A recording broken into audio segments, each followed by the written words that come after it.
This video contains subject matter that may be offensive and disturbing to some people. If you are the type to require a warning throughout a video or show, let this message serve as your warning. This channel discusses the harsh reality of true crime. If this warning is not sufficient for you, consider a different genre and unsubscribe from my channel immediately.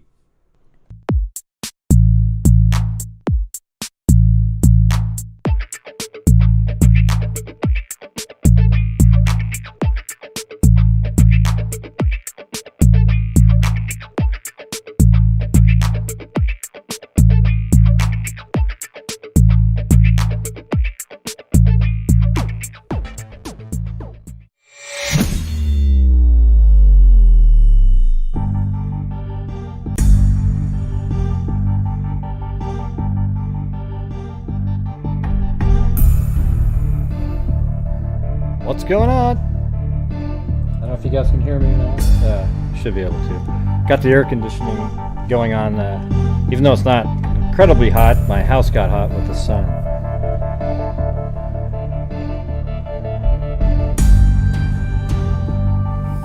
All right. Well, this is going to be a busy one. So you guys gotta keep firing the super chats to give me some juice. You know what I'm saying? Because I got a lot of crap to go over. So it's insane. Alright.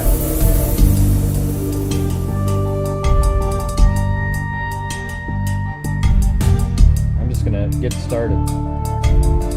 And by the way, LM, I was goofing around yesterday and you just took off. You said, I'm gonna get timed out, so I go, okay, I timed you out. Just for fun.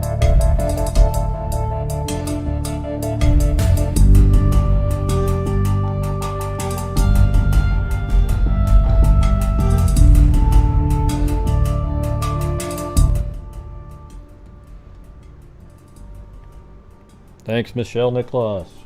All right, here is the first one I was just going to talk about for a couple of minutes was the person that one of the freaks in here named Amber. Yeah, I'm gonna definitely need the juice, or it'll just be like, well, there you go. Juice is already here. Wow, we got, man, I'm all, I got a whole bunch of juice. Thanks, Stacy and Rita and Allie Cake and Supa Soda and Michelle Nicholas. Wow. Let me see if I can turn this on in time to catch some of these. Hold on. Awesome. Juice and coffee. Love you so much, my friend, and love this beautiful freak family. All right. Well, we all love you too. Stacy is she's the best. Right, Stacy?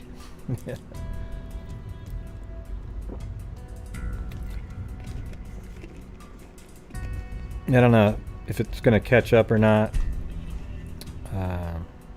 I turned on the Streamlabs bot thing, but oh wait, maybe that's what it is. Maybe I have to.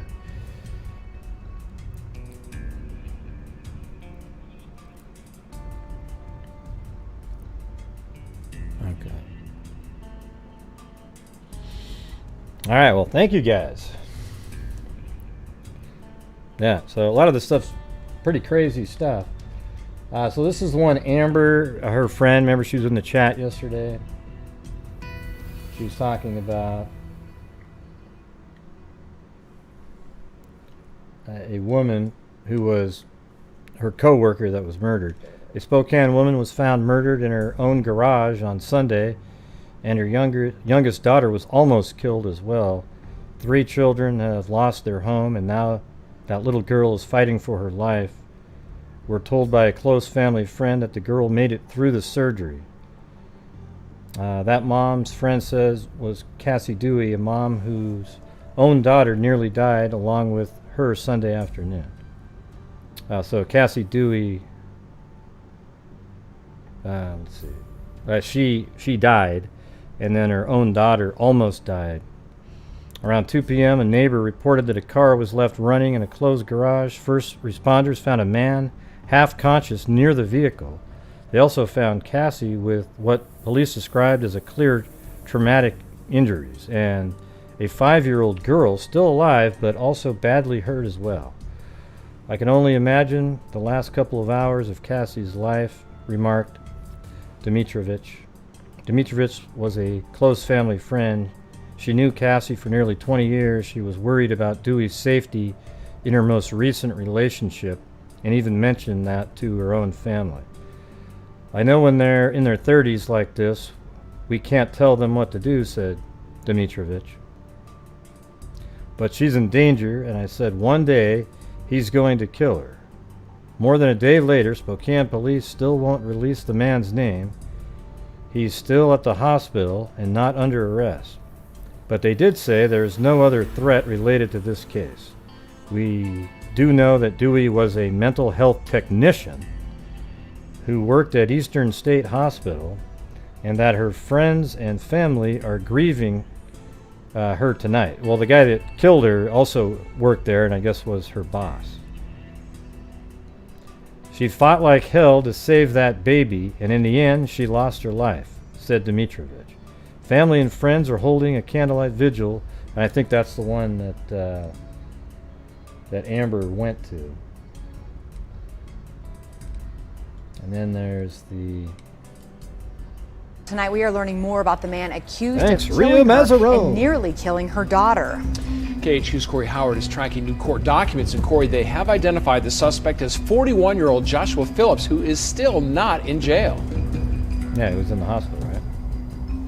Right, Dan. Joshua Phillips still in the hospital. Police think that he tried to kill himself by sitting in a running car in a closed garage after killing Cassie Dewey and trying to kill her daughter.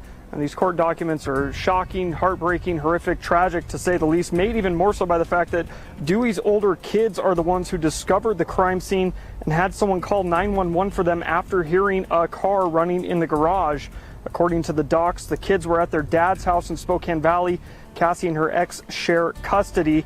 When she didn't come to pick them up, he dropped them off at the home where their mother was dead. Their 5-year-old sister was clinging to life, and the suspected killer was trying to commit suicide in the garage.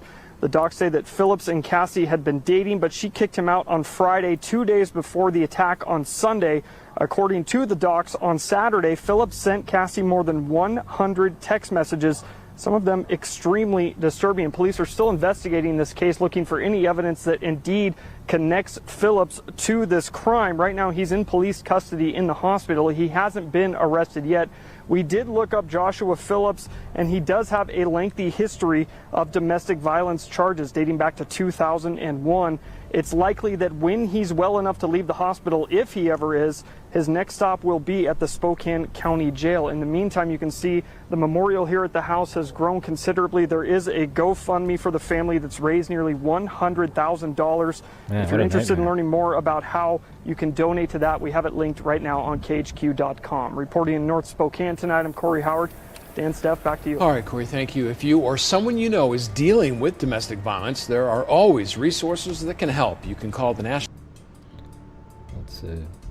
Court documents from Washington State Superior Court detail the scene where a 5-year-old girl and mother were attacked and stabbed. The documents show that Spokane City Fire responded to possible medical emergency calls, stating that a running car was in a closed garage. Fire personnel forced their way into the garage to find deceased adult woman and an injured 5-year-old child, both with stab wounds. Next to them on the floor was an adult man. I'm not sure what that... man, what the hell happened there? Spokane City Fire began threatening the child and evaluated the man. They did not find any serious injuries on the man, although he seemed confused. They believed he had become intoxicated. Well, he was just trying to kill himself in a nice and peaceful way, where he didn't afford that to his girlfriend and his girlfriend's or ex-girlfriend's daughter. The man found in the garage was identified as Joshua P. Phillips, and it was determined that he had been in a relationship. So what you set up there, Michelle, was Dewey was one that was killed. Phillips is the boyfriend. It was determined that he had been in a relationship with the woman. 2 of the deceased women's children had been interviewed at the residence. They told authorities that they had been dropped off at the home to find it in an abnormal state of disarray. The children told authorities that Phillips had been living with the woman, but that he had been kicked out. It was found that Phillips had sent the woman over 100 text messages after being kicked out, some of which were disturbing. SPD detectives have filed for a search warrant for the residence. They are investigating first-degree murder and first-degree assault. Well, yeah, that's exactly what it is. So it's just another one of those psychos, you know, Cheryl Coker, Melissa Pesky, ones that we've just covered recently. You got these psycho wackos, you know. People get upset, but when you're actually killing and hurting people because you don't get to have them, is just, it's sick, you know. These are the, you know, I don't really know. And there needs to be just way better laws at protecting women in situations like that.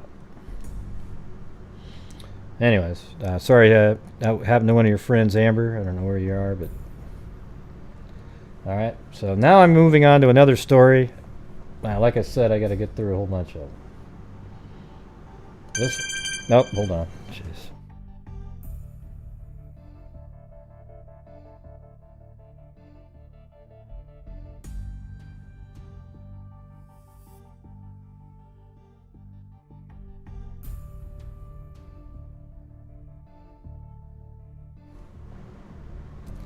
Alright.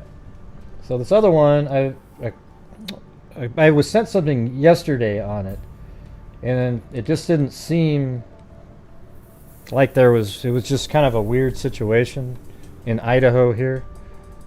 And I was sent this yesterday, and it says authorities in Idaho are appealing to the public for help in finding 3 children, at least 2 of whom are related, who have gone missing from the same rural area over the past 7 months.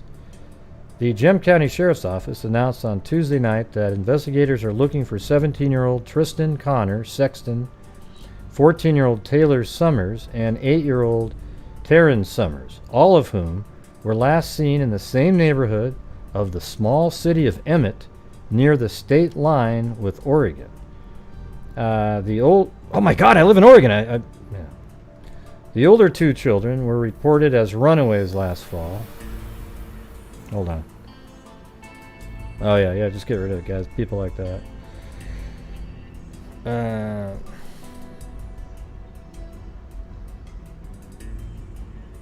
Hey, thanks, Amber Mead. Sorry you're having to deal with that. The older 2 children were reported as runaways This is a crazy story, though, everybody, so you got to follow along on this one. It turned into something more crazy. The older 2 children were reported as runaways. So these 2 right here were reported as runaways during the fall, and the sheriff's office says it is believed that the youngest child, Taryn, also may have run away when she disappeared on Monday, but she's listed as a missing child because of her age. Thanks, Gray, for doing your part in fighting domestic murders. Yeah, domestic violence murders. Extensive search of the area. I think, let's see, down here it said, officials said Tristan and Taylor continue to be identified as runaways and have had frequent contact with family members. Well, so that made me go, oh, okay, well, they're not really, you know, if they're in frequent contact with family members, are they really missing at that point? I mean, I guess they're missing, but they're, you know, they're having communications. Chewbacca? Oh, I'll be Chewbacca if you want me to. Tristan was last seen September 8th. Thank you, Amber Maiden and LM. They are not considered to be in danger at this time, said the sheriff's office. Tristan was last seen on September 10, 2020, and Taylor was last seen October 19th. Taryn Summers was last seen on Monday, according to a Facebook post by the sheriff's office. So it's kind of weird, as the younger one is related to the one of the older ones that went missing before. The sheriff's office said Taylor and Taryn, who share the last name, are related, but they didn't say if they are siblings or more distant relatives.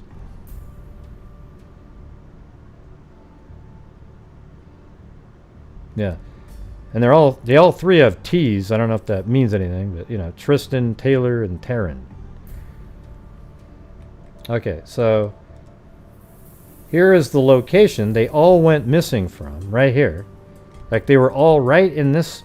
Look how rural that is. I mean, just, there's Emmett, and then this intersection in this area right here is where they were missing from. So then today, there's been a couple articles came out. Hold on a second. I'll actually play this video here. It's right here. Watch this. Start things off at 6 o'clock with breaking news out of Gem County, where Idaho State Police are investigating a home in Emmett in regard to 3 missing children. And tonight we're told by ISP the Gem County coroner is now arriving on scene. Thanks for being with us this evening. I'm Karen Lair. And I'm Don Nelson. The Gem County Sheriff's Office says 17-year-old Tristan Sexton and 14-year-old Taylor Summers were last seen between September and October of last year. An 8-year-old Taryn Summers was reported missing on Monday. Yeah. All 3 were last seen on Airport Road and Highway 52.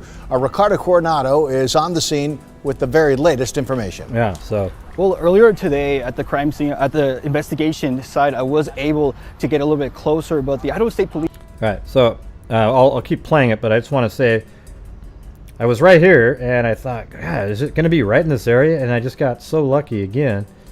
I sort of could see in the background in this picture this little driveway that went off on a turn, and then I just turned around and there it was. So then I go down to Street View here. Now this is 2007, so you can't really see everything that well. However, if you go to the main street, it's 2018 Street View. So from this position you can zoom in and you can actually even see the 35-mile-an-hour sign that's right back there. It's pretty small for you guys, but right back there, here's that little road. So I think I feel like I'm 100% certain that we're in the right spot here. Police had told us to just kind of back off because they were expanding the investigation scene. The Idaho State Police officer did confirm with me that this investigation is in regards to the 3 missing children. Today we were hoping to hear from the Gem County Sheriff's Office to get more updates on this 3 missing children at 4, but they had to postpone it moments before they actually had to start it. Now, what we did know so far is that 17-year-old Tristan Sexton and 14-year-old Taylor Summers were reported runaways between September and October of last year. It wasn't until Monday that 8-year-old Taryn Summers was reported missing, and that's been the whole focus of this week, trying to locate 8-year-old Taryn Summers. Okay, so now it looks like they're walking. There's a fence right there. You see that fence? All right, and I think that's that fence right there that you can see. And I think it's that house. And the old Street View even has the fence, but I'm pretty sure that that's it. And there's a car right in the, like right there, and then that's the fence. So that means it's in this yard right here, which it has grass and a tree. And I think you can see the tree, but this is 13, 14 years ago. And there's the grass, there's the fence. So it's probably this house right here. And when you go up in the air, it looks like a place that's not quite, it's got a lot of junk and cars all around and everything. So apparently this is where they're searching right here. And what it says is, coroner reportedly called to the scene where police are investigating 3 missing children. Well, you call a coroner in there, that's something. A white van was parked in front of the home and CBS 2 reports officials removed sensitive material from the home. So that could be a person, anything, right? But they didn't say exactly. The Gem County Sheriff's Office planned to hold a news conference at 4 p.m., but it was postponed for unknown reasons. Authorities announced Tuesday evening that Tristan Connor Sexton, 16, Taylor Summers, 14, and Taryn Summers, 8, were all last seen in Emmett. But here's the thing. They were all last seen, but these two have been contacting family. So what's the deal with that? That's strange, isn't it?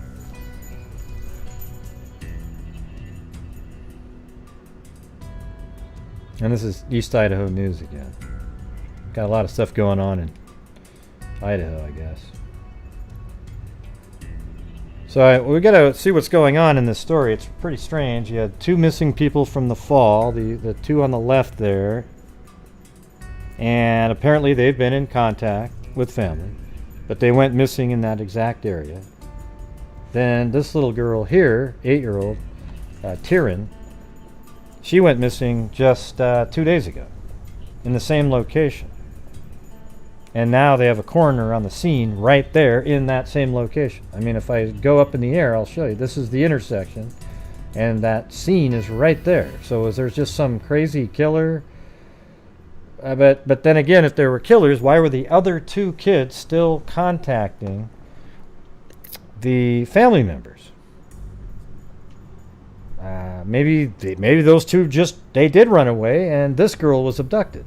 Just so happens they all were last seen in this area. I mean, but then the girl that went missing is related to one of the older ones that went missing. That's just unbelievable.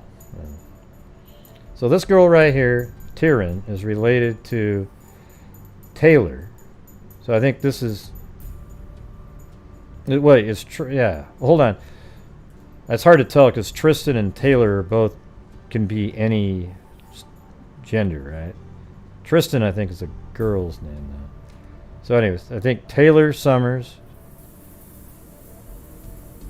Wait. Tristan Connor. No. This is probably Tristan right here. So why does he have... So these two are related. I was thinking this guy and this girl are related. They kind of have a similar complexion. Wait, what do you think? You think Tristan is a guy's name?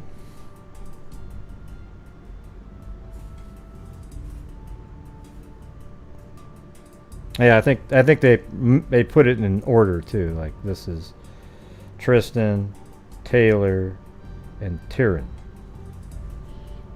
Okay.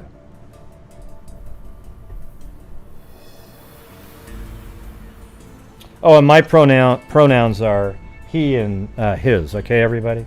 He and his are my pronouns. We're going to have to all start saying that regularly. You walk up to somebody, you go, hi, my pronouns are... Shut the hell up, man. God, give me a break. God. Yeah, is it?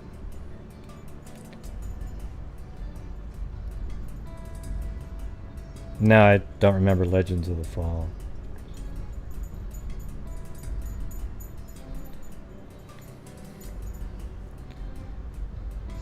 Let's see.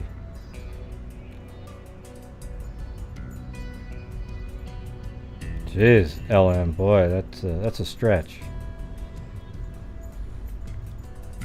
Okay, well, that's all I got on this one at this point. I think we know where they were searching, right there in this crazy sort of junkyard-like house. This satellite image from, let's just see if we can get the most recent. That's July 2018. So, you know, it's almost 3 years ago.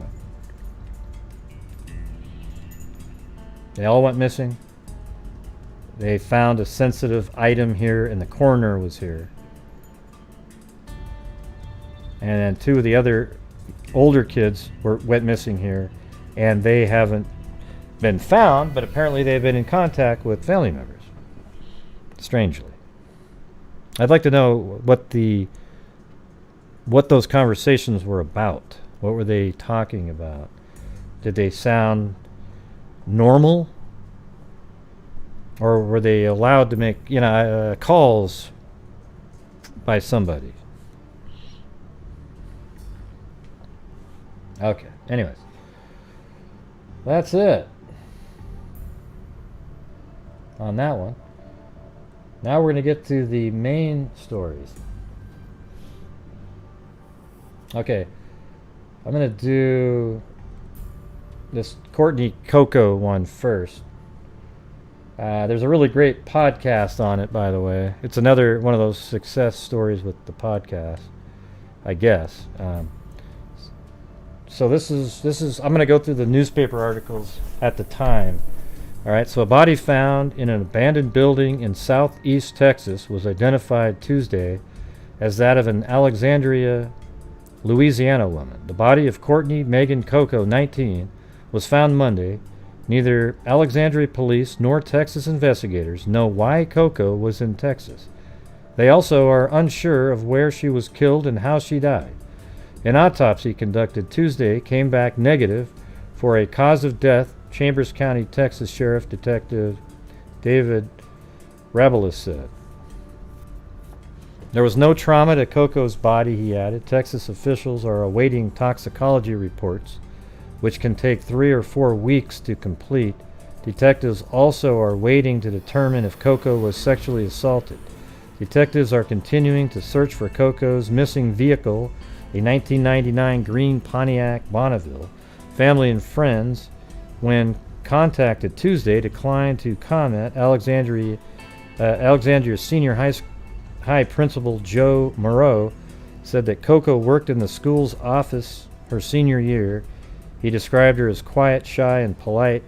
She graduated in 2003. She was a real sweet little girl. Moreau said, "My heart just breaks." Coco was last seen Friday when she ate a meal with her mother. Coco was not registered as a student anywhere nearby. Detectives are hoping residents can help trace Coco's whereabouts. She was like a cheerleader too. This is one of the pictures out there. I don't know if you can see that, but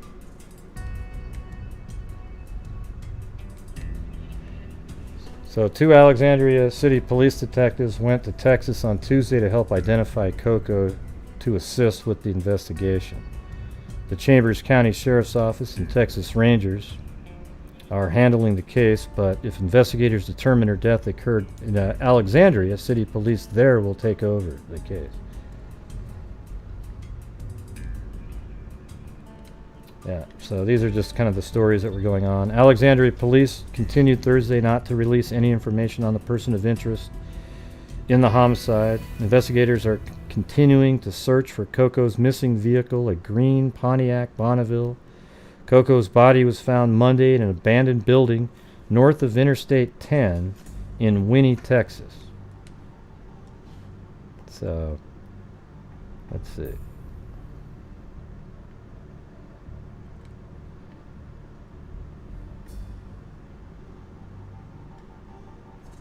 Yeah, this is Winnie, Texas, north of 10, so, maybe around in this area somewhere. But she actually lived over here near Alexandria in Louisiana. So it's about a 4-hour drive there. All right.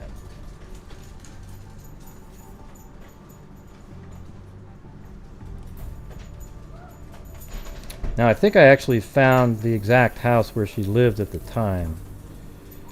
Alright, so I'm going to go to Street View. This is where her mother lived, actually. I think her mother lived in this house right here.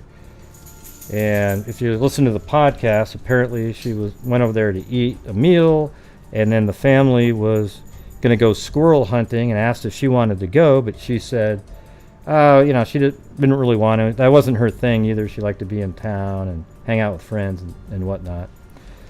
So the mother said, well, could you take care of my 2 dogs?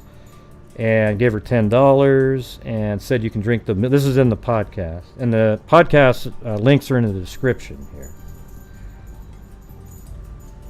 And gave her $10 and said you could drink the milk and take some bread or whatever. So then the mother came back and saw that the bread and milk were still in the refrigerator. They came back on Monday. So I think it was Friday night when they had that meal.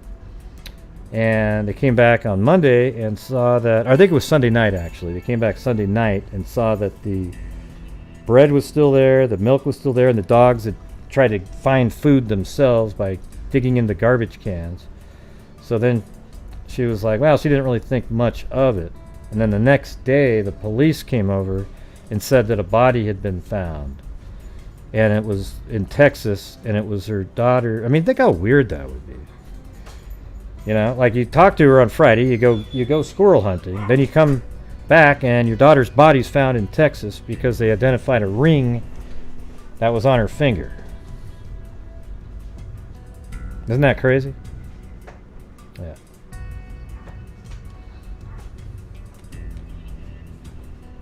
And then she lived right here. Hey, thank you, Jessica Schubach. I believe she lived here. I found this address associated with Courtney.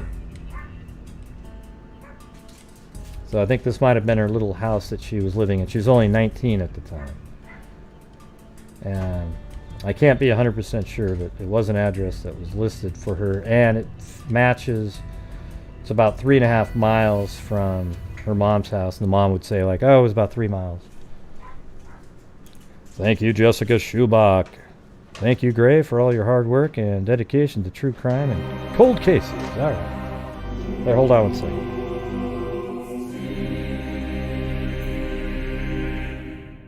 Thank you, Gray, for all your hard work and dedication to true crime and cold cases. Smiley face. Yeah, well, thank you, Jessica Schubach. The generous freaks are in force.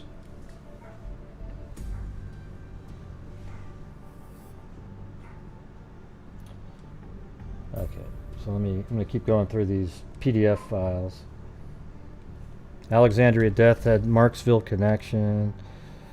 Coco's grandfather. They're just kind of going. The toxicology reports are pending. Coco was seen on Friday, October 1st, when she dined with her mother. Just like I said, she was 2003 graduate of Alexandria Senior High School.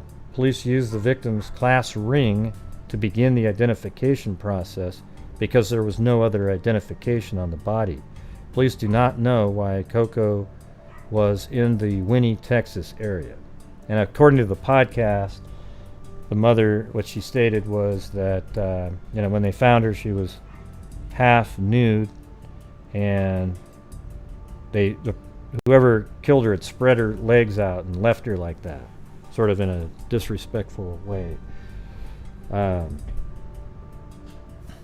One thing she said, she said that, she only weighs about 110 pounds, but they said that she weighed 160 when they found her because she was bloated or something. But how do you gain weight? Like, I understand the gases and everything. I don't understand the weight gaining part. The bloating, sure, I get that, but you can't. It's sort of like the law of conservation of energy or something. I don't really know if you can add mass when you're not adding mass to something. I don't know if that's the right law. It kind of reminds me of that one. I don't understand how you could gain 50 pounds of what? What are you gaining 50 pounds of? I wonder if that was just an error. Maybe they meant to say 106.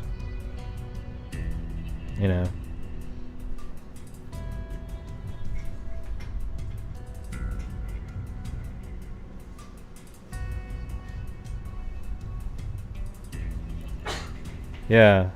Does that make... Well, I know it's fluid, but how would fluid get into the body to add to the weight, Lee D? See, if you weigh 110 pounds, you can't weigh more later just sitting still in a... Like, you get put into a box, you have to add mass to the body to make it weigh more like that. It doesn't just miraculously gain weight, okay?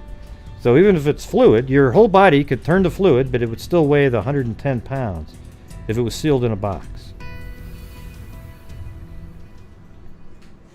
Never mind. You guys, a lot of fluid, Jesus. Anyways, yeah, maybe, the bugs, 60 pounds of bugs, I don't think so. No, they didn't find her in water.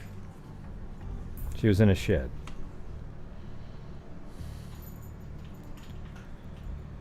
Okay, so anyways, the Chambers County Sheriff's Office and Texas Rangers are investigating the case. Coco's car was found. They finally found her car. This is on the 15th, so it was probably found the 14th. The Pontiac Bonneville of Courtney Coco, whose body was found October 4th in an abandoned building in Winnie, Texas, has been found in Houston. When the car was found, a Houston man and woman were arrested for being in possession of a stolen vehicle, not for Coco's murder. And so another thing too is some checks were written of hers to buy various items, but it sounds like they were just kind of, her car probably was left with the key in the ignition, checkbook was in it, and it turns out that she was killed, and they believe she was in the trunk of her own vehicle, and her body was they don't know for sure if she was killed where she was found or not, but her body was in the vehicle, in the trunk at one point. Oh yeah, and these are things that aren't in these articles really. Well, let me go through it. If they're not, then I'll mention them. It's just so much crap. So, Houston, Texas. So where is that in relation to... So Houston's right over there. So we're talking... She was dumped around in this area, or that's where she was killed. Then the car was put in Houston there. Apparently checks and whatnot were still in the vehicle.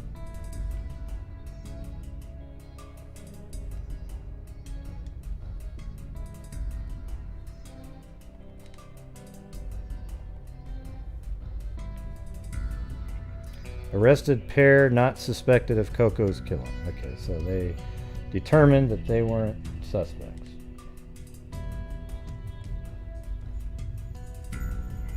And now we're in April of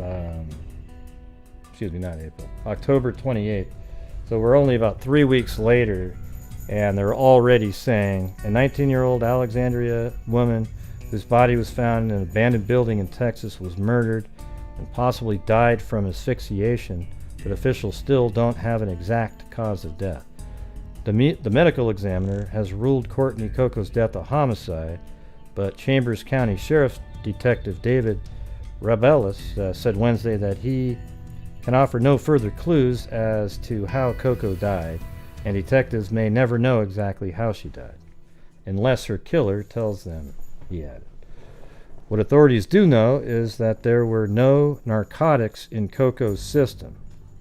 Coco's partially clothed body was found October 4th in an abandoned building in Winnie, Texas. Yep. And then there's just some updates over the years. It is still unclear how Courtney Coco was killed. The 19-year-old Alexandria native's body was found in Texas on October 4th. Investigators from both Louisiana and Texas are continuing to gather evidence.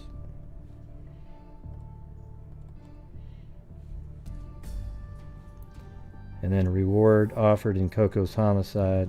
So they had $1,000 for her reward at that time.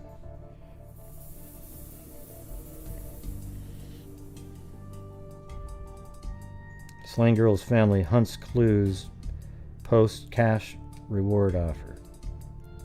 Stephanie Bellegarde. This lady here is just like all the other great moms that you hear about. Stephanie Bellegarde isn't sitting around waiting for answers in her daughter's death. She is out looking for those answers. Bellegarde and her family spent Tuesday taping and handing out flyers wherever and to whomever who would take them. Let me zoom in. I can barely see this. There we go. I can't sit by and do nothing, the Alexandria mother said. Bellegarde's daughter, Courtney Coco, was found slain in October 2004. Coco's body was discovered in an abandoned building in Winnie, Texas. An autopsy showed she died of asphyxiation. The nearly 2-year-old case is being worked by investigators in Texas as well as by Alexandria police. It has not been determined where the 19-year-old died. Some leads have come in, but nothing has led to an arrest. Texas authorities also have not reported any new leads in the case. Detectives need someone to come forward and provide new information. On Tuesday, the family was on Lower 3rd Street, where they put flyers on telephone poles and in any store that would allow them. They stopped people, and that's weird because that case we talked about last night, that mother fought to make it illegal for stores not to allow you to put posters on. I think that was maybe for kids, though. No one refused the flyers. We are so grateful for people and the store owners. So, the mom's out there really trying to get things done. She's been doing this for years. I mean, this happened in 2004, okay, so it's October 2004, and that's why she eventually allowed a podcast. These podcasters, either she contacted them or they contacted her, and then she actually went and told the police she was doing it, and they said, "No, don't do it. They're going to screw this up." Well, no, okay, right. And then a year or so after that, 2 years later, she called them back up and said, "Let's do it." And man, if you go listen to it, she opens up and gives you all the details. I mean, I guess there's like 18 or 19 episodes. I just listened to the first one, and it had a lot of information.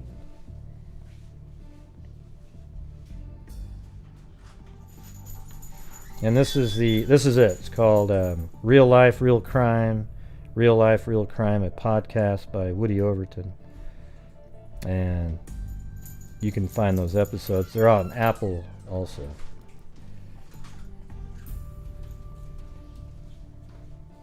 All right.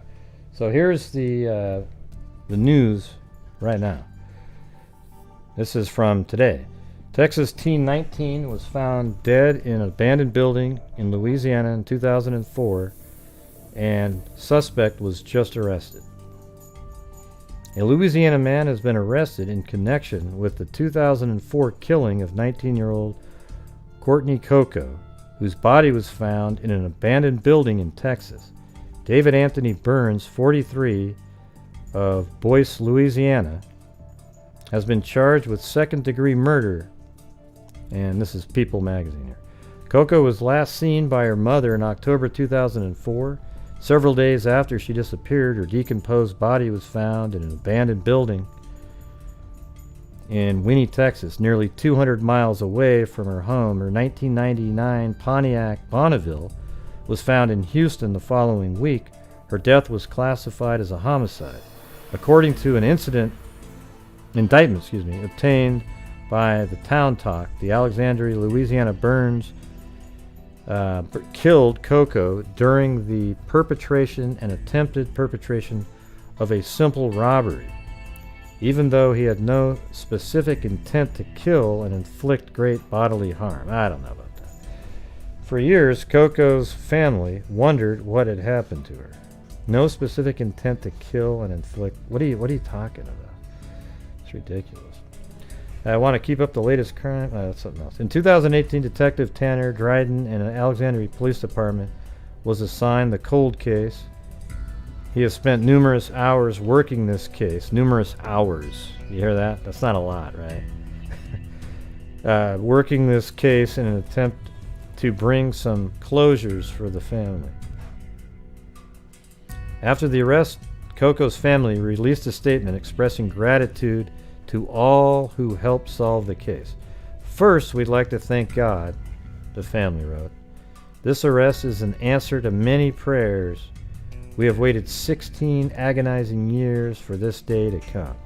To our family members and the many supporters who have never given up on helping us fight this very long, hard journey for justice, thank you. From the bottom of our hearts, the statement continues, we love you.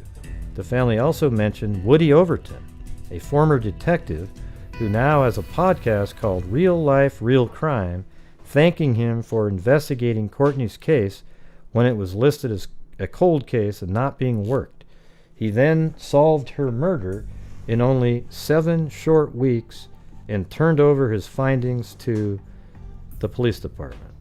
They also thanked Alexandria police detective Tanner Dryden and Carla Whitstein for taking the case and their hours of work to make the arrest. So it's another podcast that actually, they were detectives and were able to get on the scene and get all the information. Burns, 45, is being helped without bond and has not yet entered a plea. Well, I also went and looked this guy up, and it's interesting. Look at this. Like, he lived right here at the time, and it's only about 10 miles away.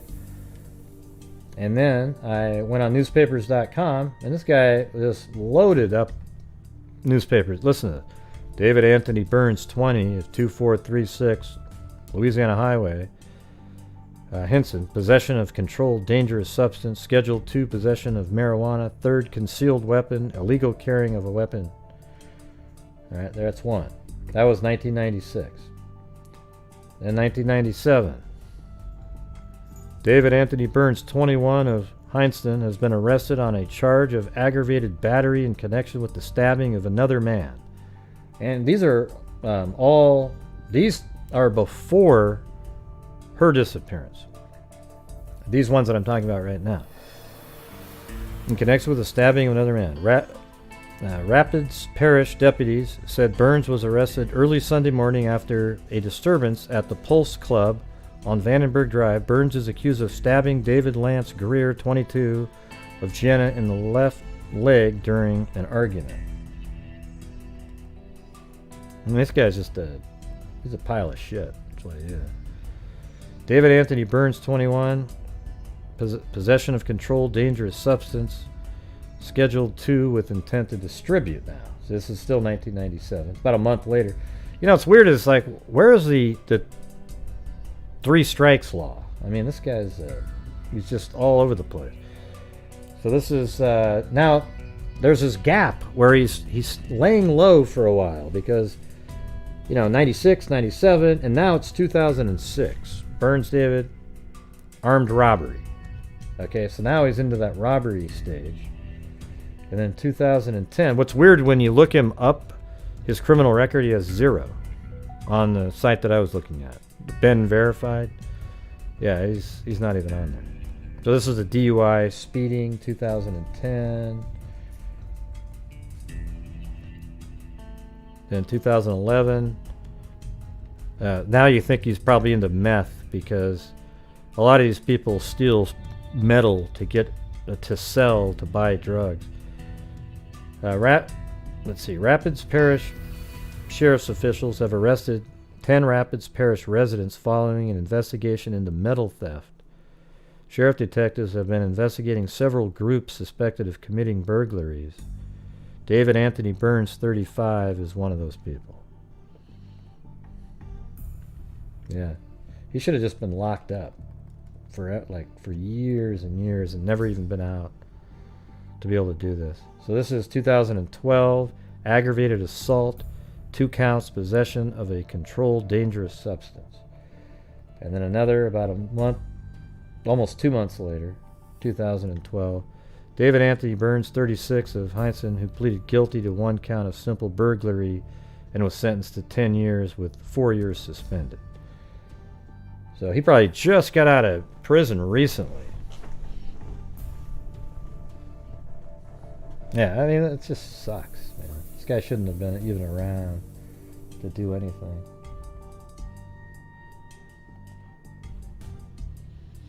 Yeah, so these links are in the description. You've got the Apple. I think I'm going to go listen to it for sure because I want to see when he actually came up with the guy that they arrested.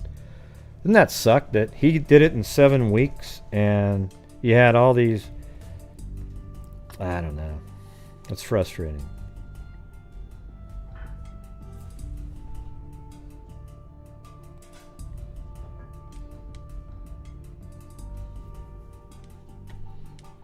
And so there's the guy right there.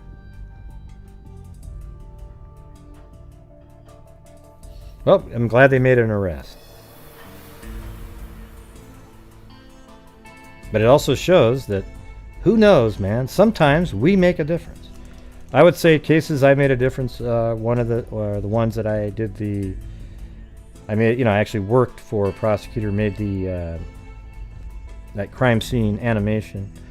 And then the McStay case where we, I think it was Ada, me, and a couple other people came up with the tire track, and we looked up the weather and when those were formed, and we sent it in. They said, hey, we verified your information, and that was actually at trial. It was cool to hear that part where they said, yeah, it rained on the 6th. And it was interesting because it created formed the tracks in mud, and they stayed there for years. And, just different cases here and there. I haven't ever found the killer or something like that, but different things. So I think we do make a difference out there. And we make a difference no matter what, because we send money into places like the National Center for Missing and Exploited Children.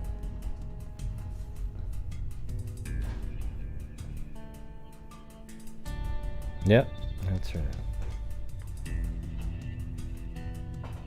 I don't believe the part about he just he didn't intentionally kill her or something. God, give me a break, man.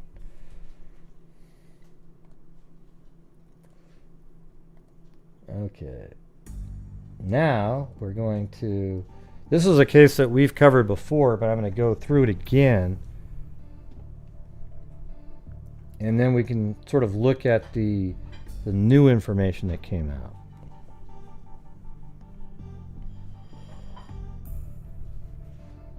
Yep. Yeah, one of these days. Yeah, I'm sure one of these days I'll be able to help more on something.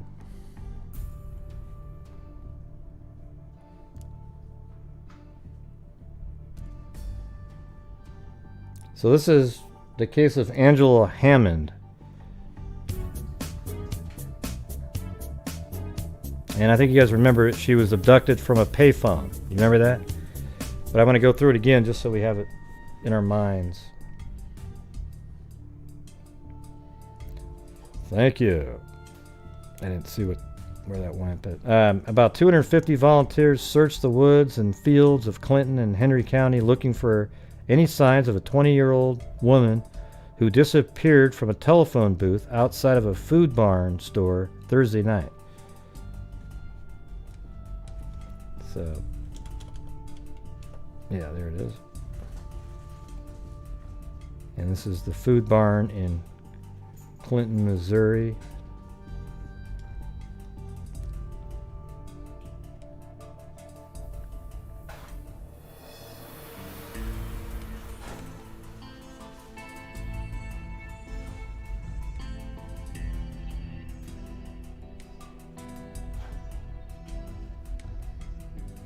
I wonder if those were payphones at one point, right there.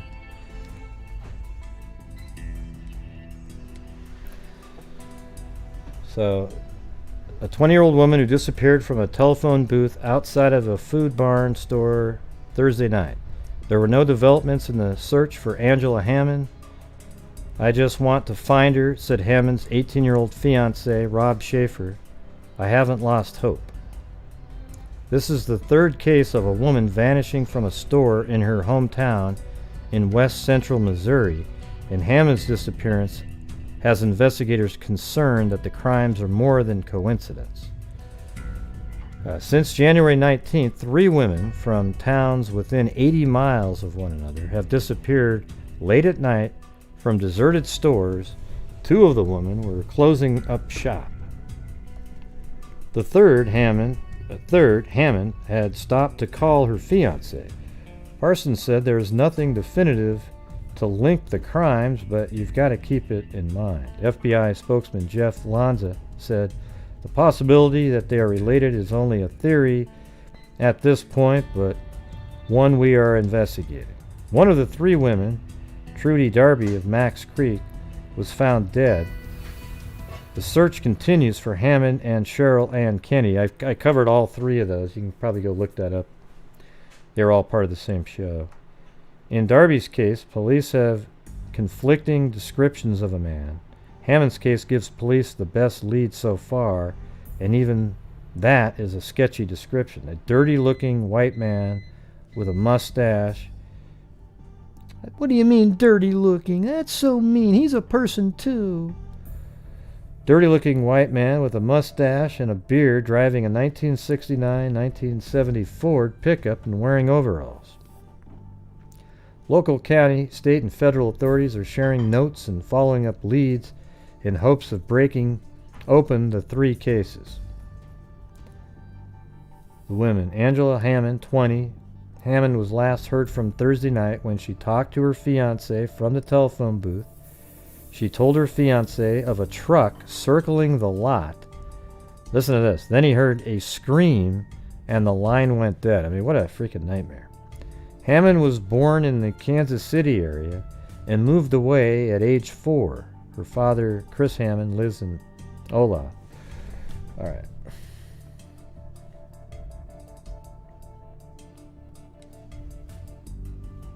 So they're just kind of linking them all.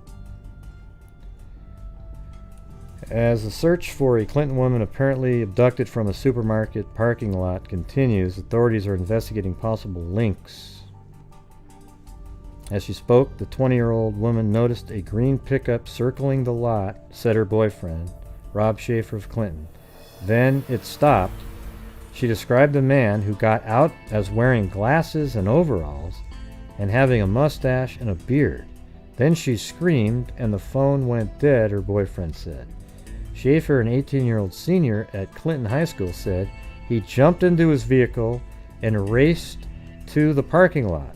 As he approached the lot, he passed what he thought was a yellow truck. Then he heard Hammond shout his name. Oh, man. This part's just so devastating. You know. When she screamed at me out the window, I put it in reverse and started chasing him, Schaefer said. Schaefer chased the truck about a mile before his transmission gave out. What a nightmare. He watched the Ford pickup. I remember reading this before.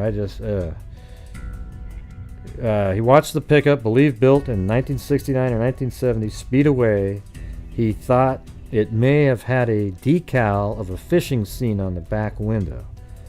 His mother, Carol Schaefer, described Hammond as being about 5 feet tall and weighing about 150 pounds.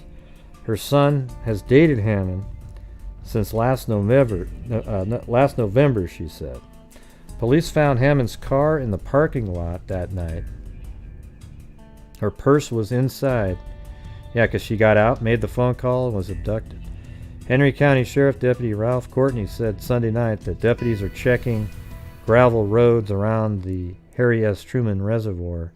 The FBI and Henry County Sheriff also are investigating. We have a lot of fishermen that use these roads the public doesn't use too much. Authorities believe Hammond's abduction could be related to the kidnapping of Darby, 42, who was last seen alive at the convenience store near Max Creek in Camden. Yeah. Man, that poor kid, he probably messed him up. I mean, he heard her scream even. He just couldn't do anything. I mean, that's like PTSD level. Authorities from several law enforcement agencies met Tuesday to discuss the apparent abduction of 3 women. So they're trying to make the connections. I'm just going to move it to 2000. Tips still trickle in the 1991 abduction. This is her right here, by the way.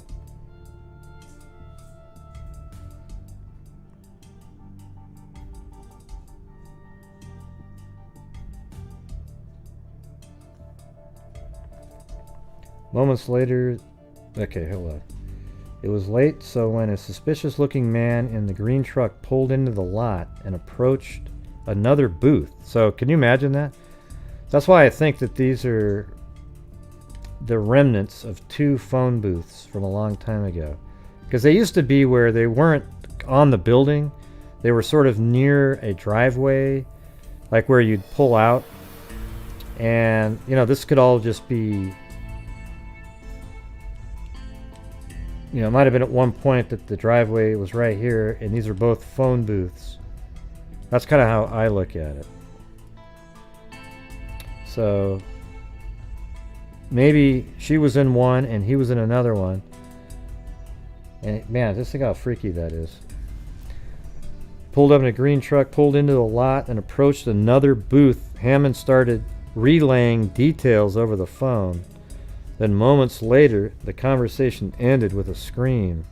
Despite several weeks of intense searching, Hammond was never seen again. After almost 2 decades, Clinton police haven't given up. We really don't consider this to be a cold case at this point. This article is from 2009. Once we started talking about it, everyone else started talking about it too. Let's see. Abbott and other investigators hope renewed public attention as well as advances in DNA testing. How would DNA testing help here? I mean, did they swab the telephone booth that the guy was in at the time and store that? I mean, I don't really know where the DNA would come in. What do you guys think?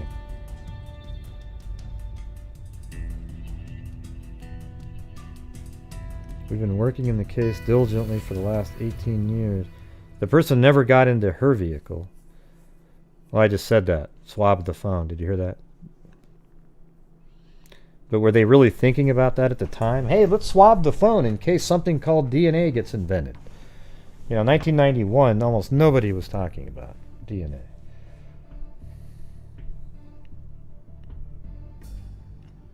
Why would they check any of that stuff? It was all in her car. I've already explained this account. She was abducted from the phone booth, and her purse and all that stuff was in the vehicle. So she was just, that's it. That's all you got.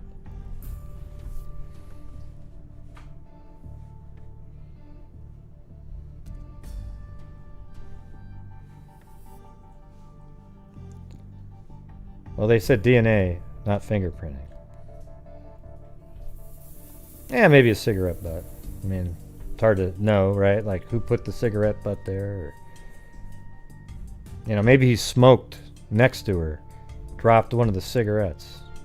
That'd be a really good source right there.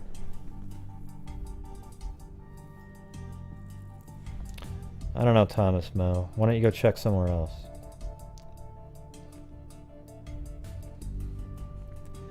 Once we started talking about it, everyone else started talking. All right, let's see what the next page is. So this Hammond's fiance was ruled out. I mean, you could sort of make up he made up a story, right? Like, oh yeah, she called me and I raced over there, but he did it, right? Initially linked to 2 other kidnappings in early 1991, Hammond's abduction preceded Springfield 3's missing woman case by 14 months. Although unrelated to the June 7, 1992 disappearance of Stacy McCall, Susie Streeter, and Cheryl Levitt, Hammond's abduction had a similar effect on the Clinton community. This is apple pie America. Things like that just don't happen here. Cook, who befriended Stacy McCall's mother, Janice, and appeared on the Springfield Woman on a 1992 episode of Oprah Winfrey television show, said she just wants to find out what happened to her daughter and bring her home one way or another. I realize that after 18 years it's not very hopeful that she'd still be alive. Throughout the years, some of the best information detectives received came from Hammond herself. The information came from her and was relayed to her fiancé at the time. Okay, so here we go. We're going to get some information. Hammond described a 2-tone green truck similar to an early 70s model Ford. So this kind of reminds you of somebody, you know, at the time, of a little bit like Libby, right? I mean, she did everything she could to help, and it didn't help. I mean, look at this. A two-tone 70 model Ford, and it circled the block several times before pulling into the lot near the car. Thank you, the Hawk. The truck had a mural in its back window of a fish jumping out of water. I mean, look at, she said all this stuff.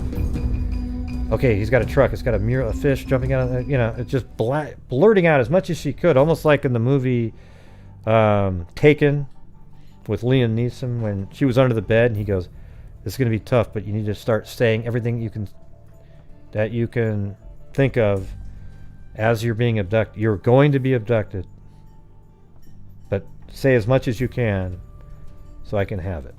I mean, it's crazy, but so those are the things I was thinking that was sort of similar. She's in this weird mode where she's not comfortable at all. I would have just said, "Get the hell out of there." So Hammond described a two-tone green truck similar to an early 70s model Ford that circled the block several times before pulling into the lot near her car. The truck had a mural in its back window of a fish jumping out of water, she noted, and the driver, a white man, was scruffy looking. The bearded man was wearing overalls and had glasses when he got out of the truck and approached the payphone next to Hammond. He picked up the phone, then hung it up a moment later. Hammond asked him if he needed to, see there's a lot more information here. Asked him if he needed to use the phone she was using, but he said he'd try again later. Hammond told her fiancé, Rob Schaefer, that the man then returned to his truck, walking back toward her. Then she screamed. Hammond told her fiancé, Rob Schaefer, that the man then returned to his truck, walking back towards her. Then she screamed. The line went dead. Schaefer, an 18-year-old high school senior, told police he jumped in his own truck and raced towards the grocery store a few blocks away. On the way, he passed the truck and heard Hammond shout his name. When she screamed at me out the window, I put it in reverse and started chasing him, Schaefer told the news leader in 1991. After only a mile, his transmission gave out. It had been damaged when he frantically turned around. Man.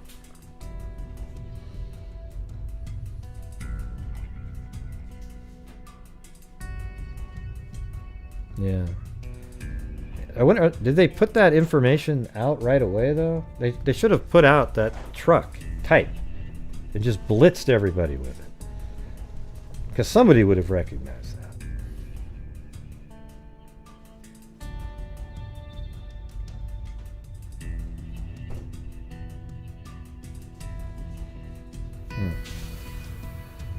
Here, hold on, let me see something. I know I have 3 videos in here. What case is this one?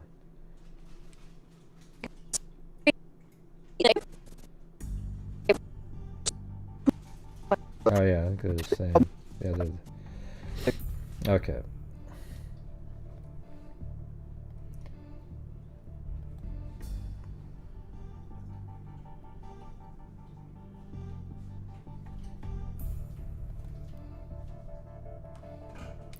New public details on 30th anniversary. So this is from April 6th, just 9 days ago. So let's see what, yeah, this is what I was going to talk to you guys about. Look how crazy this crap is. April 4th marks the 30th anniversary of the disappearance of Angela Hammond, known as Angie, to her family and friends. She was a recent graduate of Clinton High School and was well known and popular in the small community of Clinton, Missouri. Angie was abducted from a payphone booth at the corner of 2nd and Jefferson Street. Let's see if that's what we got here.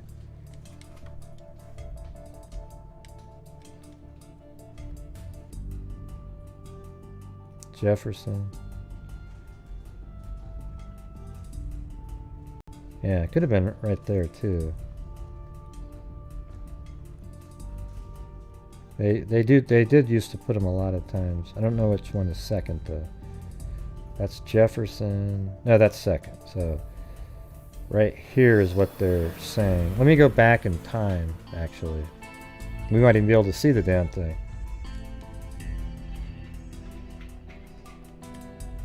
Oh man, that's close. This is 1997 right here. They still had payphones in 97. Maybe even in 2003. Freaks y'all.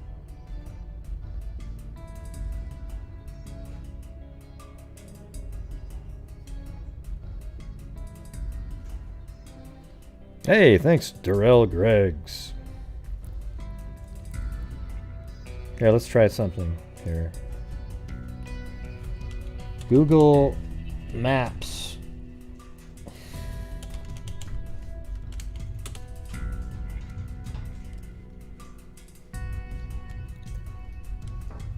So, second, and what town is this? Clinton. Second, and Jefferson, Clinton.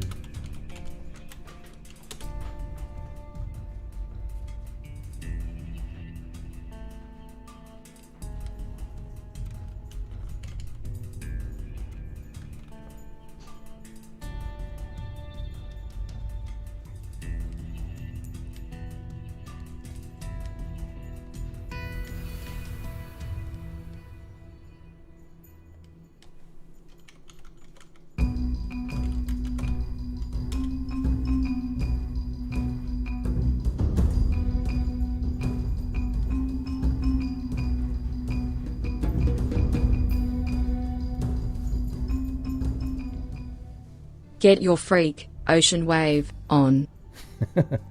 Alright. Oh, there goes my stomach. So apparently it was right here. Now, we'll take this time. Oh, 2008. Maybe. It's too much crap going on.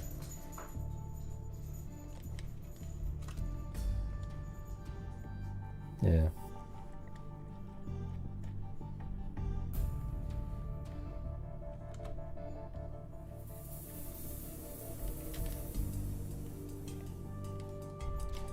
Thanks, Zozo. Okay, April 4th marks the 30th anniversary of the disappearance of Angela Hammond, known as Angie. To her family and friends, she was a recent graduate of Clinton High School and was well known and popular in the small community of Clinton, Missouri. Angie was abducted from a pay telephone booth at the corner of 2nd and Jefferson Street. There has been no sign of her since.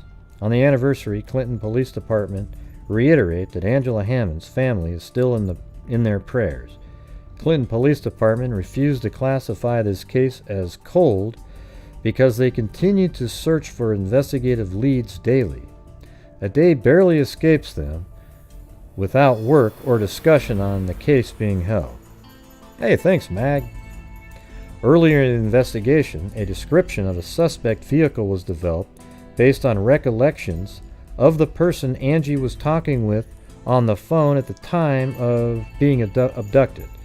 That was a 1970s model Ford pickup truck with a fishing scene in the rear glass.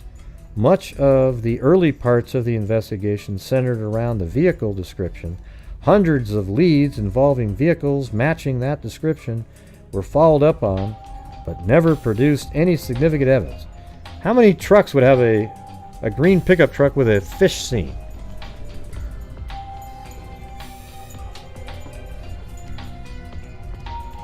As the investigation has progressed over the years, investigators decided to expand investigative possibilities that did not necessarily include the specific vehicle description. This opened new theories and produced legs of investigation that had yet to be thoroughly explored. As each of these leads were investigated, many were satisfactorily eliminated for one reason or another. And a lead is never dismissed in whole or in part until there is enough contrary evidence. So here's the thing: is I'm okay. Like if you guys bring up a theory that's crazy, as long as it's based on you have some kind of information that makes you say that, you know. But just jumping in, oh, the Illuminati, everybody. Well, that's not gonna, you know, it's not. I probably won't accept that one. Well, what made you say Illuminati? I don't know. They're just, we say it all the time. That's why.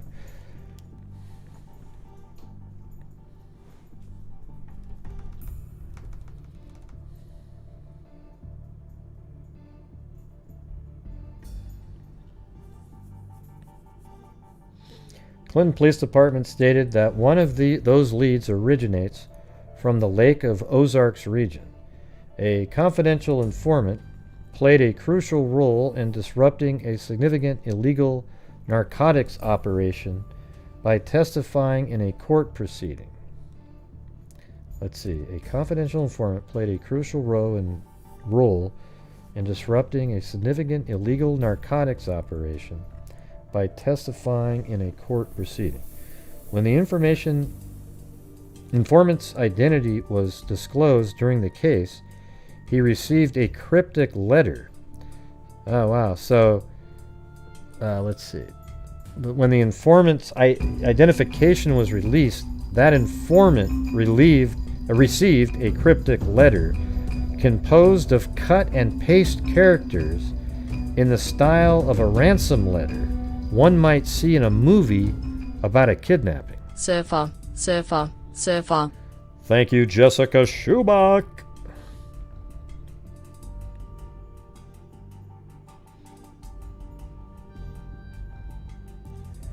Okay.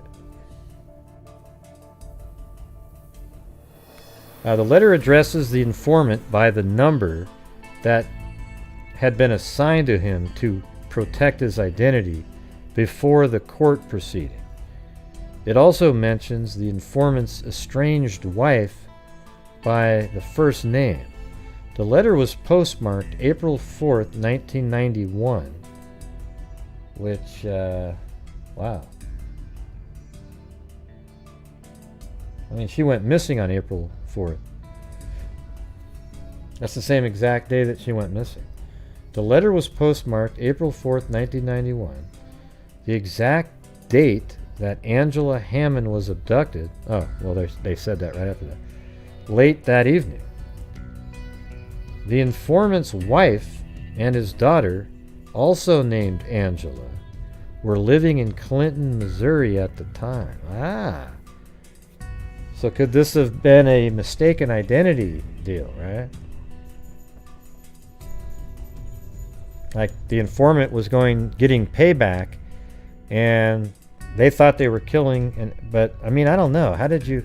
So this person tracked down Angela, and then followed her around that evening? I don't know. After the Clinton, let's see. Yeah. The informant's wife and his daughter, also named Angela, were living in Clinton, Missouri at that time.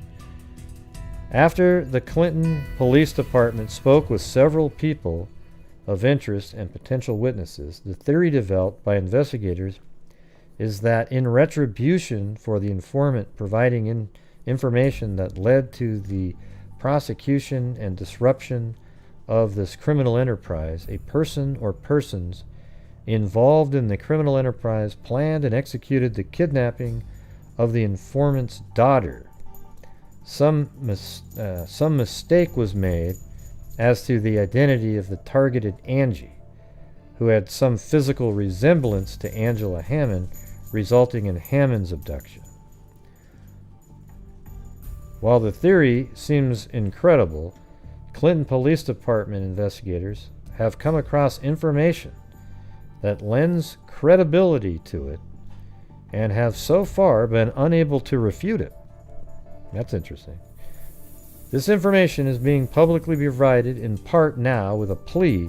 If you have heard a story like this one, or you have any information that could be related to this leg of the investigation, please get in contact with Clinton police investigators.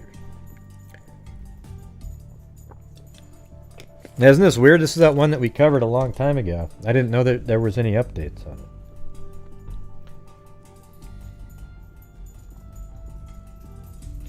it. A photo of a copy of the letter has been added to this post with the wife's name and the confidential informant number redacted to protect the privacy of that family.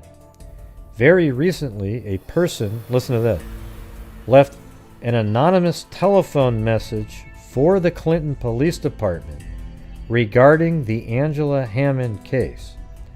That person specifically mentioned two names. They did not provide a means for the Clinton Police Department to recontact them. If that person is reading this message, please recontact Clinton Police Department so that they can speak with you in real time. Clinton Police Department will protect your identity or assure your anonymity. Oh God, I said that perfect that time. Anonymity. Oh, now I can't say it. Okay. Anyway, let's. I'm gonna open up. Here's the letter. I made it. I took a screen grab so you can make it bigger for you guys. Hello, number. Let's just say it's number one. Hello, number one. We know who you are. Number one. People like you deserve what you get. We know where your foxy daughter is at. She will see us soon. Tell Angie she has our deepest sympathy. Oh, that's the mother. Tell your wife, basically.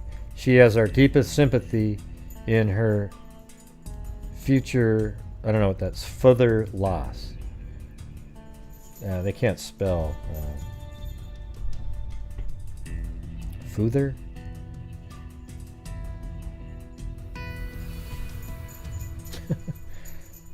Further, I think they meant like further loss. Goodbye. Wow, so they probably already were abducting her. They placed it in a mailbox that day, knowing that they wouldn't get it until the 5th. Wow, that's some crazy crap right there, isn't it? So they put this in a mailbox because it was postmarked for that day. Put it in the mailbox. They wouldn't get it till the next day. But they knew that they were going to be abducting her that night, and they wouldn't get the letter till the next day. Oh, man. Jesus. That is wild.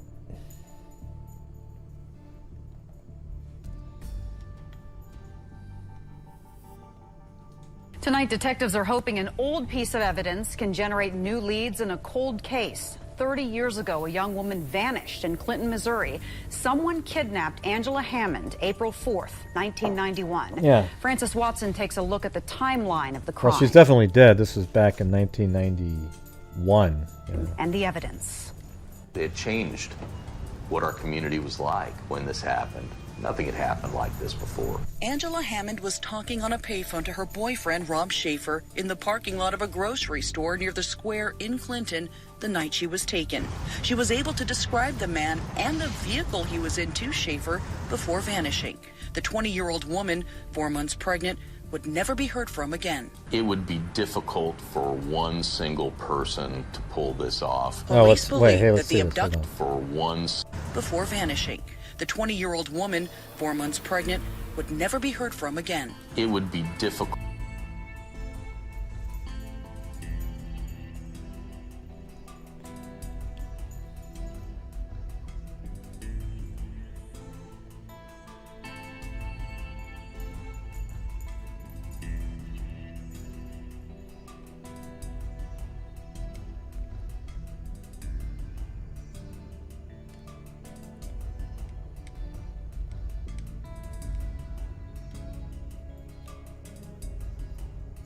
No, that's not it.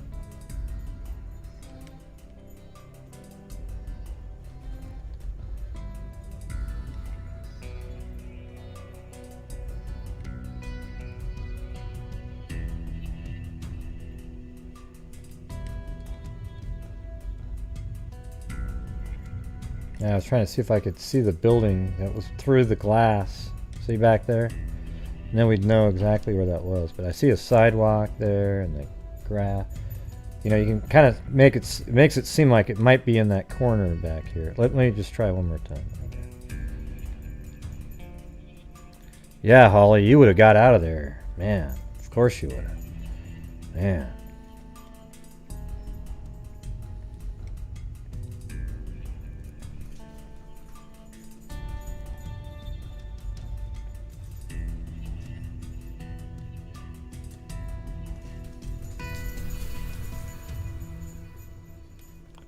Yeah, it's like there's grass across the street. But man, this could be totally different.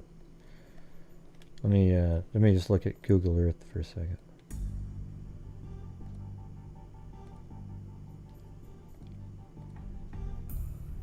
$1997. Of course, it's not colored.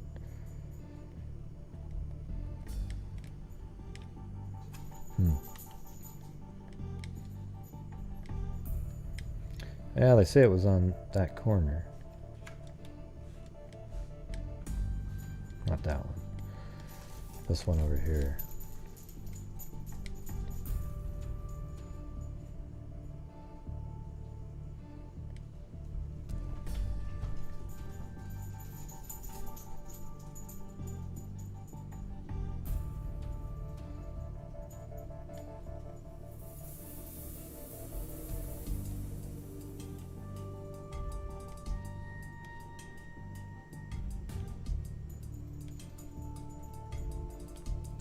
That kind of looks like maybe the same windows over there.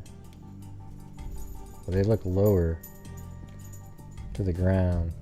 Colt for one single person. Parking lot of a grocery store near the square in Clinton Oh. the night she was. Well, I should be able to tell just by looking at that.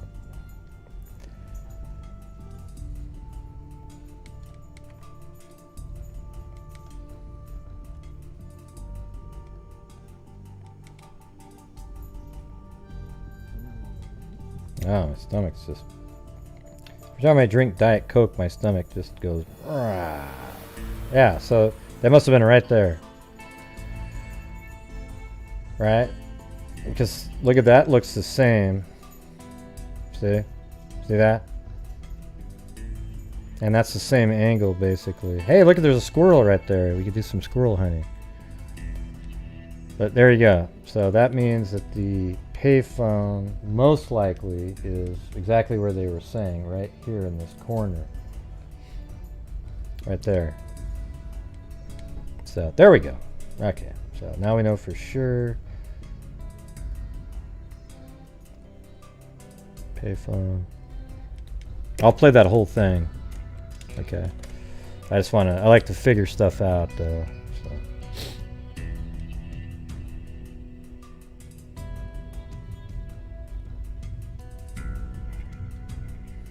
Francis Watson takes a look at the timeline of the crime and the evidence. It changed what our community was like when this happened. Nothing had happened like this before. Angela Hammond was talking on a payphone to her boyfriend, Rob Schaefer, in the parking lot of a grocery store near the square in Clinton the night she was taken. She was able to describe the man and the vehicle he was in to Schaefer before vanishing. The 20-year-old woman, 4 months pregnant, would never be heard from again. It would be difficult for one single person. And that was probably why they suspected the boyfriend at the time, but that's probably why they got married. Pull this off. Police believe that the abduction was planned. I'm at the corner of Jefferson and 2nd Streets, the last place anyone had seen or heard from Angela Hammond. That was 30 years ago. A lot's changed since then. The phone booths are gone. The supermarket Yeah, we could just now play a that different 2 minutes business. later and got the answer. The only thing that hasn't changed is law enforcement's commitment to getting answers. It's like something you can't let go of because someone here needs an answer. Clinton Police Captain Paul Abbott has been working Angela Hammond's case since 2006. He believes she was mistaken for another person, also named Angela. This Angie's father. I need some more juice, everybody. Need some more juice. We're almost to the nightly goal. A confidential informant, and this was a pretty significant narcotics case that probably disrupted some pretty significant drug business. A theory, he says, that has evolved over time. Revisiting the case file again for, I don't know, the 3rd or 4th time, we ran across this lead from very early in the investigation. Abbott says this letter, written using letters cut out of magazine print, was postmarked April 4th, 1991, the day Hammond went missing. Just a few months ago, an anonymous caller left a voicemail at the precinct with details involving that letter. I would really, really be interested in having a conversation with that person. Even if it can be completely anonymous, it can be a telephone conversation. I can protect their identity. I can guarantee that. He says he's hoping that by talking to this person, he can break down a wall and possibly break the case wide open. If we refute this information, that's great. If it leads us in the right direction, that's even better. Abbott says this is just one of many legs of his investigation and will exhaust all possibilities in his search for Hammond. This has not been a cold case ever, as far as I'm concerned, and it's not going to be. Reporting in Clinton, I'm Frances Watson. Clinton police first released that letter to the public earlier this month on social media. Authorities say it really ramped up interest in this case. If you have any information, call Clinton police. Now, hold on a second.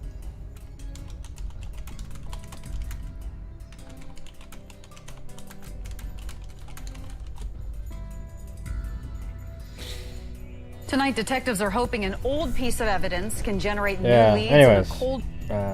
let me hear I this would last really, part. really be interested in having a conversation with that person. Even if it can be completely anonymous, it can be a telephone conversation. I think they know that whoever called knows who killed her. I can protect their identity.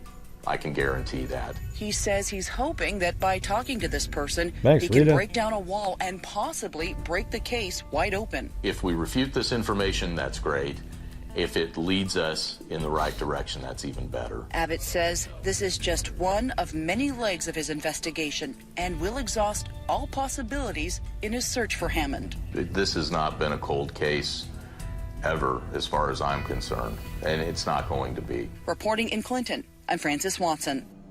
Clinton police first released that letter to the public earlier this month on social media. Authorities say it really ramped up interest in this case. If you have any information, call Clinton police. Yeah, I think it's just kind of clearer. I think they're probably onto something with the informant theory. That doesn't even sound that weird at all, actually. What are you talking about discerning? Not like I just showed it. We went over the whole letter. Oh God, yeah. It was really clear and easy to read. You know, it wasn't hard to. I read it out loud too. Were you not listening?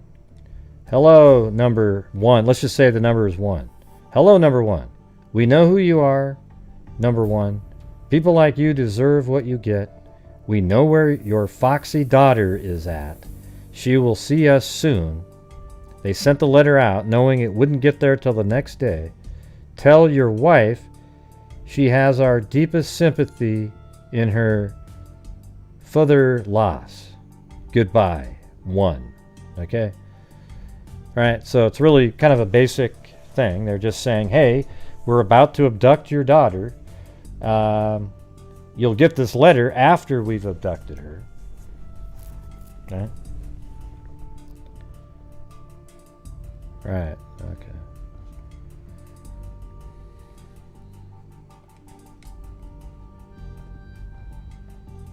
So that is the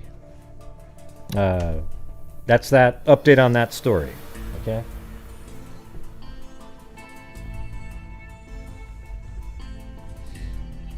Apparently, I just got an email from somebody on the Coco case that we just talked about a few minutes ago or earlier.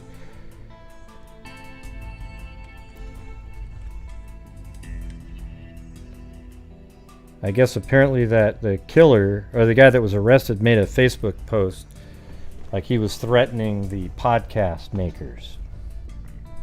Well, now he's arrested. Oops.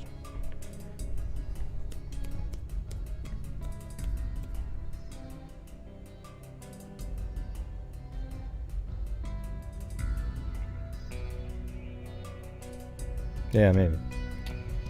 All right, I'm going to go take a break for a few minutes. got one more to go over. A lot of stuff tonight.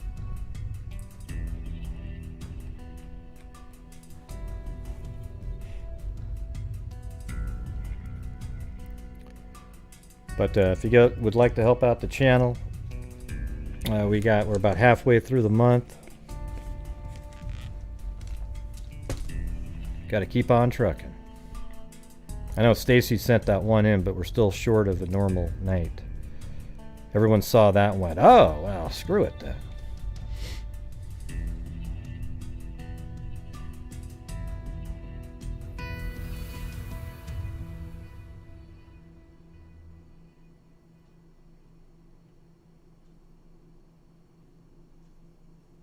What are you talking about, Wally? What's the little stain droplet on the bot left of letter? I don't know. We aren't going to get to know the answer to that question.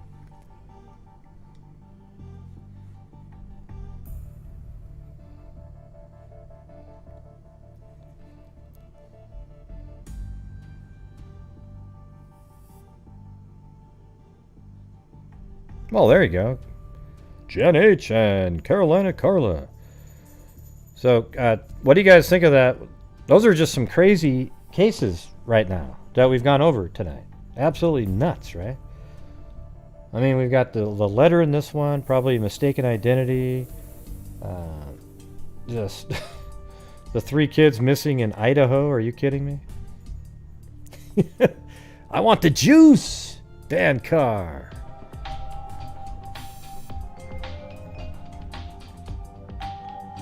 Anyways, I'll be back in a minute.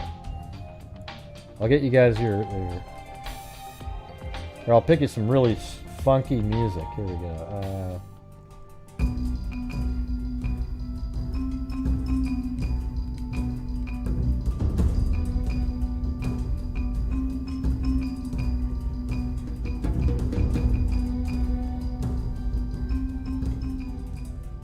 I'm here with a cup of coffee. Thank you.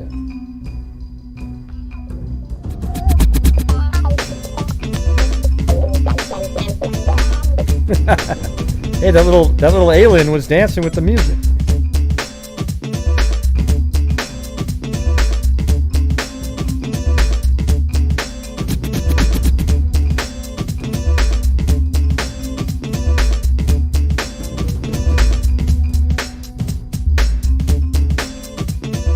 Juice. You like a juice?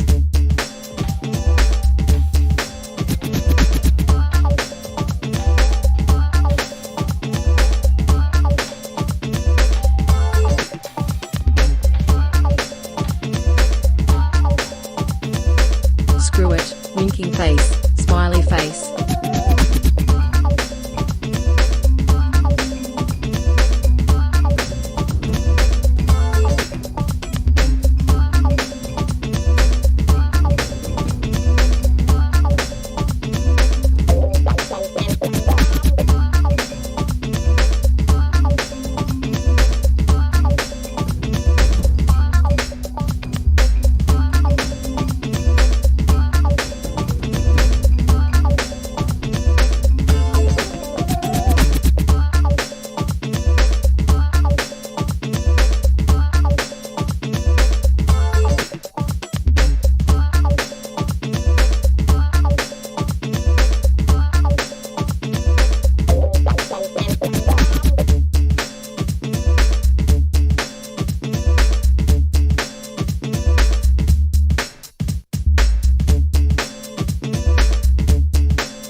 This music.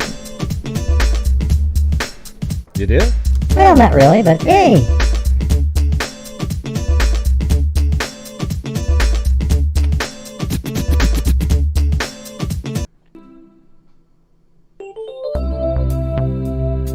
See, that's the same music we use for the super chats. All right. Anyways, let me get back to the.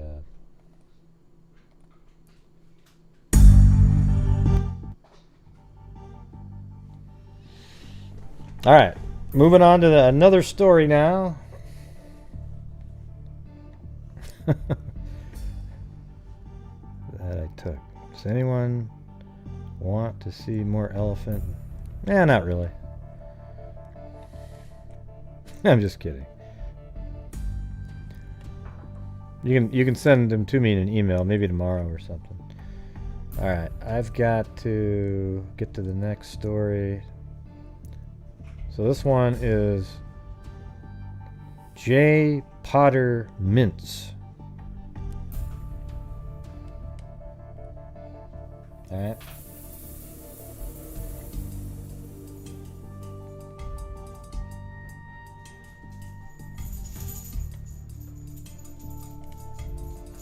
Alright, we'll just start off with the Find a Grave site here. That's her.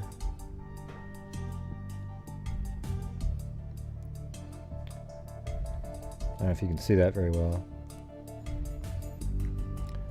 Lorene Potter found the body of her 23-year-old daughter, Beverly Jaye Potter-Mintz, brutally murdered in 1987,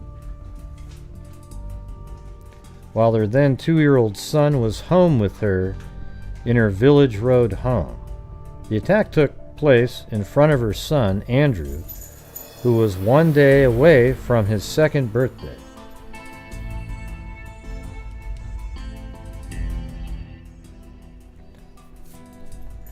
Her 4-year-old son, BJ, was visiting his paternal grandmother that day. Though her agony, Lorene Potter thought her daughter's murderer would be brought to justice. She says, when she was murdered, I thought, well, they'll have him in a couple days, and that went by. I said a couple of months, and then it went to a couple of years. 21 years later, and Jay's murder is still considered a cold case. She was survived by her husband, William Allen Mintz, who passed away. Oh, I didn't realize that. Right, so she passed. When was this again? Hold on a second. So this is 1987, February 3rd. Huh, I was trying to figure out where the husband was during all this. Her husband, William Allen Mintz, who passed away in 1993, and who she married November 26, 1982. I actually have that image. I found it on Ancestry. Beverly J. Potter, William Allen Mintz, November 26, 1992, in Brunswick, North Carolina. Okay. So there he is, November 26, 1982. 2 sons, Andrew and BJ, her parents, Lorene Blake Potter and William Joseph Billy Potter, sister Jill, and maternal grandparents, Lucille Dresser Blake of Leland and late John Lee Blake. Sadly, Jay's mother, Lorene, passed away in June of 2007. She never saw her daughter's murderer brought to justice. And then I found that this is a picture of her when she got married, it looks like.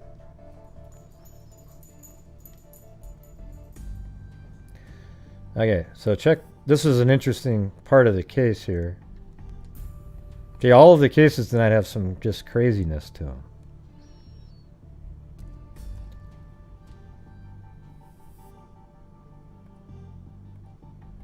Right, this is about as far as I can zoom in. But right here, waterbed, queen size, good condition. Call 371-2993. Right.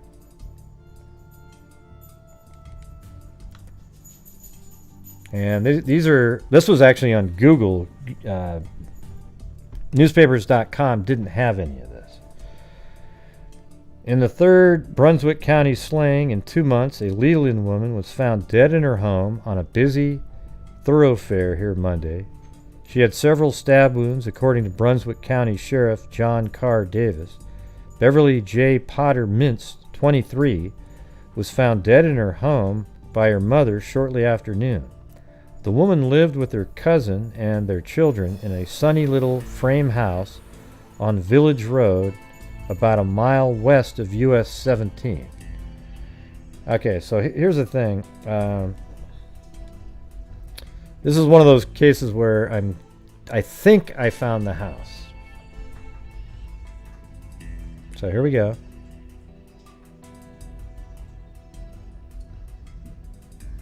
This is where her mother lived. And I think she lived right here. Okay, so just keep that in mind. I'll show you why I think that later, okay?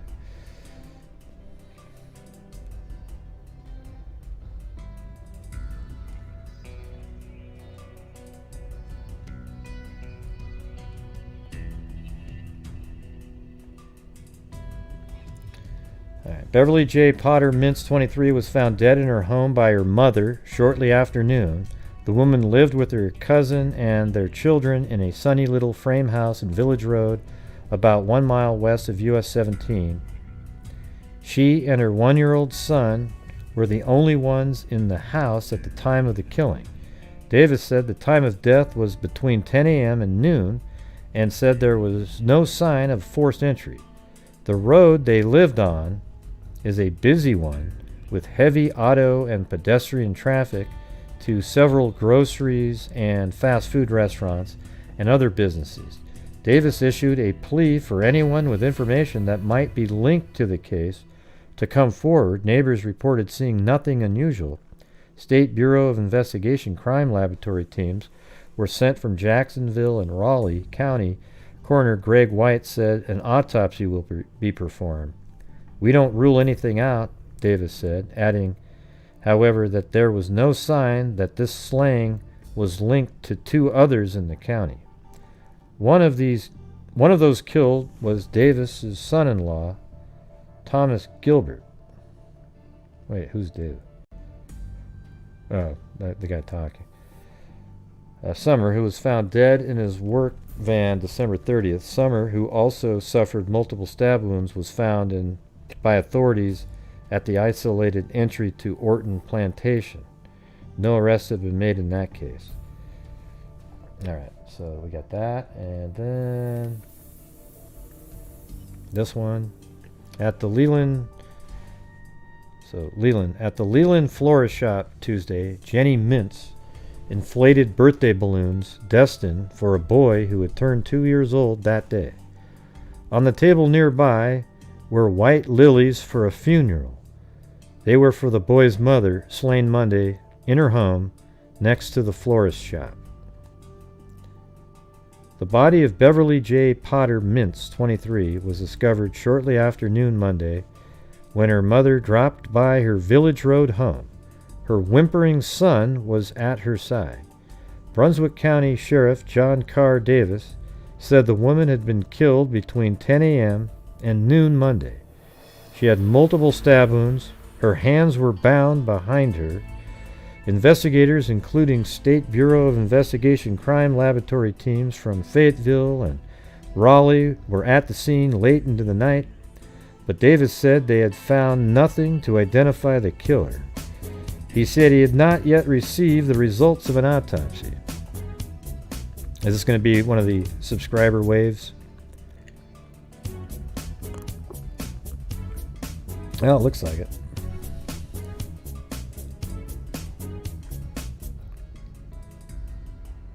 Okay.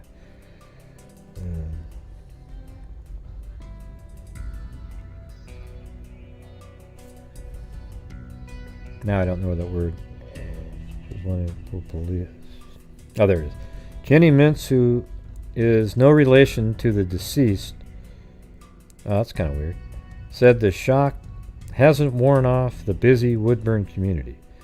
She was the one who called police when Jaye Mintz's screaming mother came pounding on her door with her grandson in her arms. She said she got a little sleep Monday night. Nothing that police have found, no sign of forced entry, the florist said. I feel that it was someone who probably knew her. Tuesday, the screen door to her florist shop home was unlatched and the other door open, and Mrs. Mintz said she probably won't change her lifestyle much because of the killing. Now, that's kind of weird. If you lock the doors, you'll just keep the honest people out, she said. The bad ones will get in. She said she will be more cautious now, however, and maybe keep the shotgun a little closer. Francis B. Jacobs, another neighbor, dropped by the florist shop to check on Miss Mintz. He said he, too, had not slept well. He and Mrs. Mintz discussed a time not so long ago when most folks in the Woodburn left their doors unlocked and in the summer slept with nothing but their screen doors secured. You have to have a strong locks now, Jacob said, but he said his was basically a good community. This tragedy could have happened anywhere, he said. Both he and Miss Mintz said the home Jaye Mintz shared with their cousin and their 2 children was a quiet one. I never thought it would happen here, Miss Mintz said. Not in my front yard.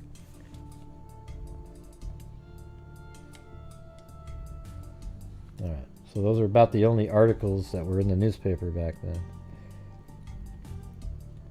And then 2007, this article's on the web by WECT6.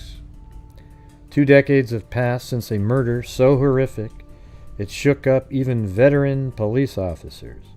Now the victim's family is making what could be a final public plea for help finding the killer. I can't even explain how bad it's been. I can't explain how bad it was the day I found her either. It broke my heart. So this is right before the mother died. Lauren Potter said recently, talking about her murdered daughter, Potter walked inside Potter-Mintz's home on February 23, 1987, only to find her youngest daughter's body laying on the bed. Detectives say someone raped her, slashed her throat, and stabbed her repeatedly. And that was Potter-Mintz's then 2-year-old son, Andrew, saw it all and was not hurt. All he could tell me is, mean man, hurt mommy, mommy cry. Hey, thanks, Noreen Gardner. Chewbacca? That's 1 penny short. But. Yes, those, yeah. All right. I mean, if you should just you don't catch it. You always watch the whole show the next day, right? So it doesn't matter, if I covered it when or when it's coming up. The Idaho one was pretty interesting, though. It didn't take that long to do it, but we found it, right? It's gonna be okay. Don't worry about it. Hey, good night, Richard Watts.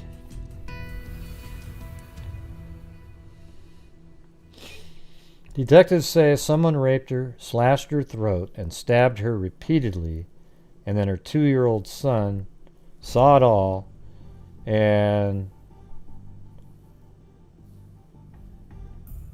he thought she was coming back. Let's see. He didn't know. Oh, but he wasn't hurt.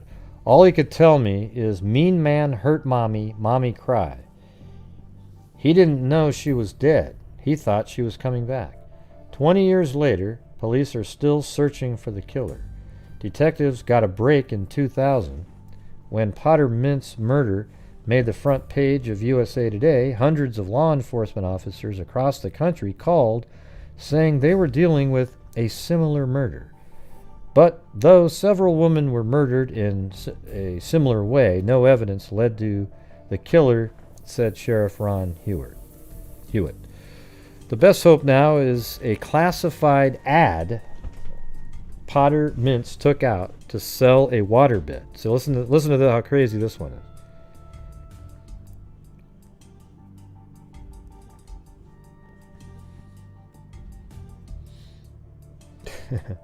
The exact article was circled. See, here's the thing, is right when he said that, the exact article was circled. I knew, wow, the killer left that magazine that article at the house, and then I was vindicated in the next sentence. The exact article was circled and in her home at the time of this horrific crime. Because why would you circle your own ad, right? We feel the murderer brought that to her home circled. Yep.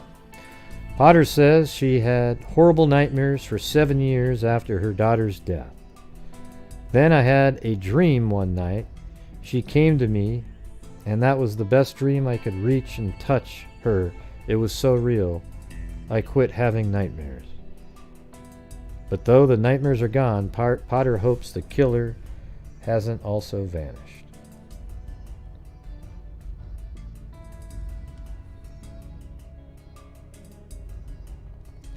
And so again, this is the ad is right there. So this is the exact copy of the newspaper. You know, this is just like microfiche kind of stuff. Right there, it says waterbed, queen size, good condition. Call this number. Okay, 371-2993.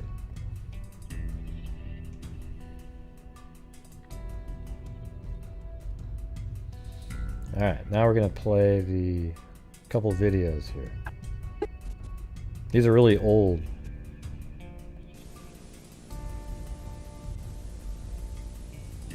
In February 1987, Jaye Potter-Mintz was a shy, sweet 23-year-old mother who loved to take care of her 2 sons and ride horses.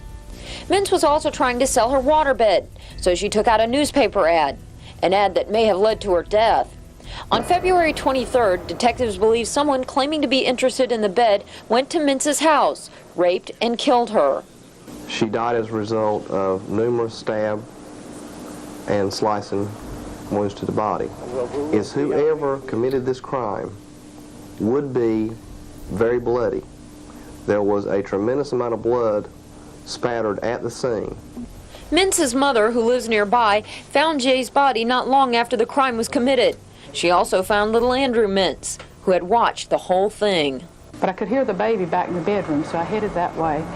And when I got to the bedroom door, it's just like I couldn't comprehend what I was seeing. He just said that, me man hurt mommy, mommy cry.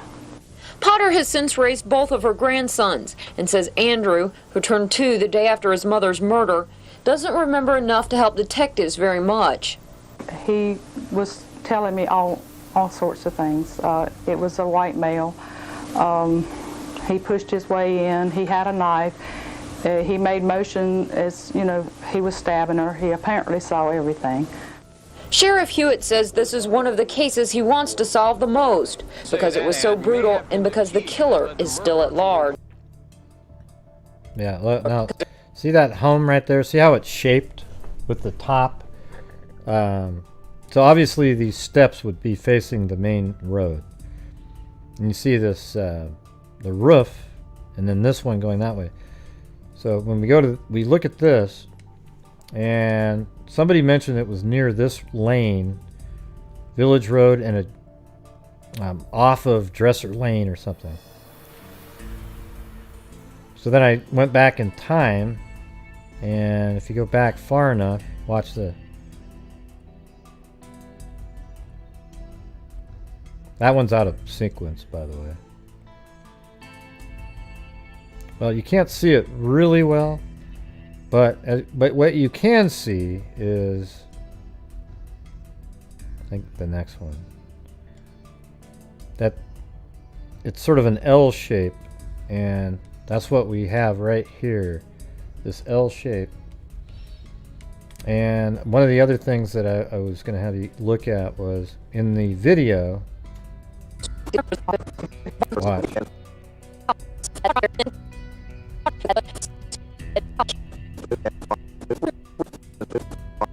Yeah, right here, this shot. So see this drainage ditch right there? But see, this is the driveway to the house. Okay? Now, if we look at the more recent footage, or street view here, you look down and there's a drainage ditch right there. But if you look, it continues all the way down to this other road over here. All right. However, you can actually go to, let me see, where is that? Yeah. So this is Street View in 2016 even. Look at that. Notice how the drainage ditch stops right there. So that means at one point that was a driveway that went over in that direction. And I think that when you go up and you look at it, I actually think that right there is remnants of a driveway. Let me, I'll go back to a year that's more recent when there was nothing built there yet, where it was already torn down. They probably tore it down. And there's that tree.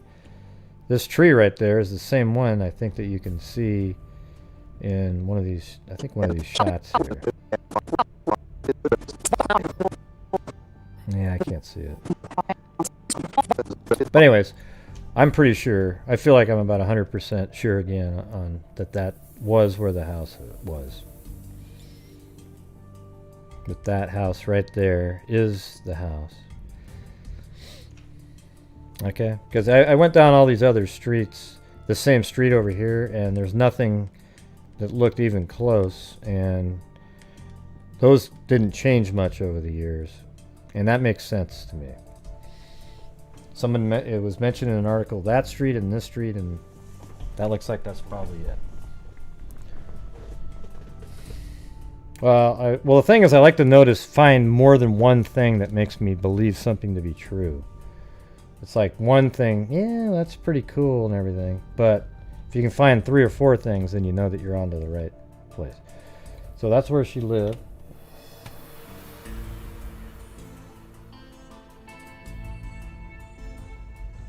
All right, and then there's actually another video. Could be new information to help solve one of the area's oldest unsolved murders. Jaye Potter-Mintz died in front of her 1-year-old son 27 years ago. Well, now a well-known forensic investigator is getting the chance to crack Yeah, I know it was torn down. I just showed everybody it was torn down Tuesday. that case. WECT's Casey Cunningham reports it's giving Mintz's family a new sense of hope. We think about it every single day.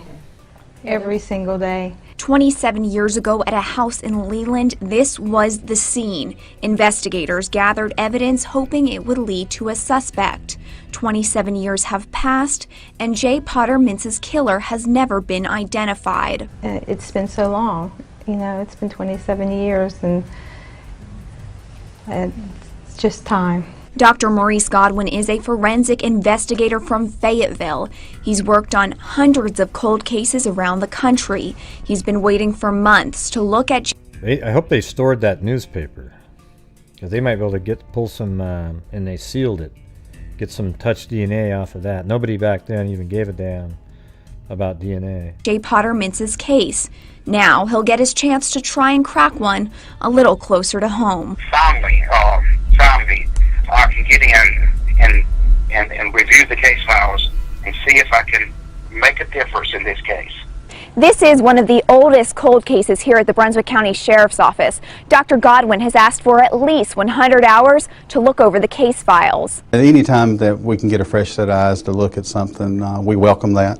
And, you know, our cold case team has been working very hard on it, but we think that this is a good idea to have somebody else look at it as well. Dr. Godwin will perform a full crime scene reconstruction. He says this is where he believes the missing information may lie. I believe that the answers to the crime lies in the house. And that's exactly what the family is hoping to find. Answers, and answers that lead to justice for Jaye. It's been 27 years, and we deserve it, and she deserves it, you know, to have that justice.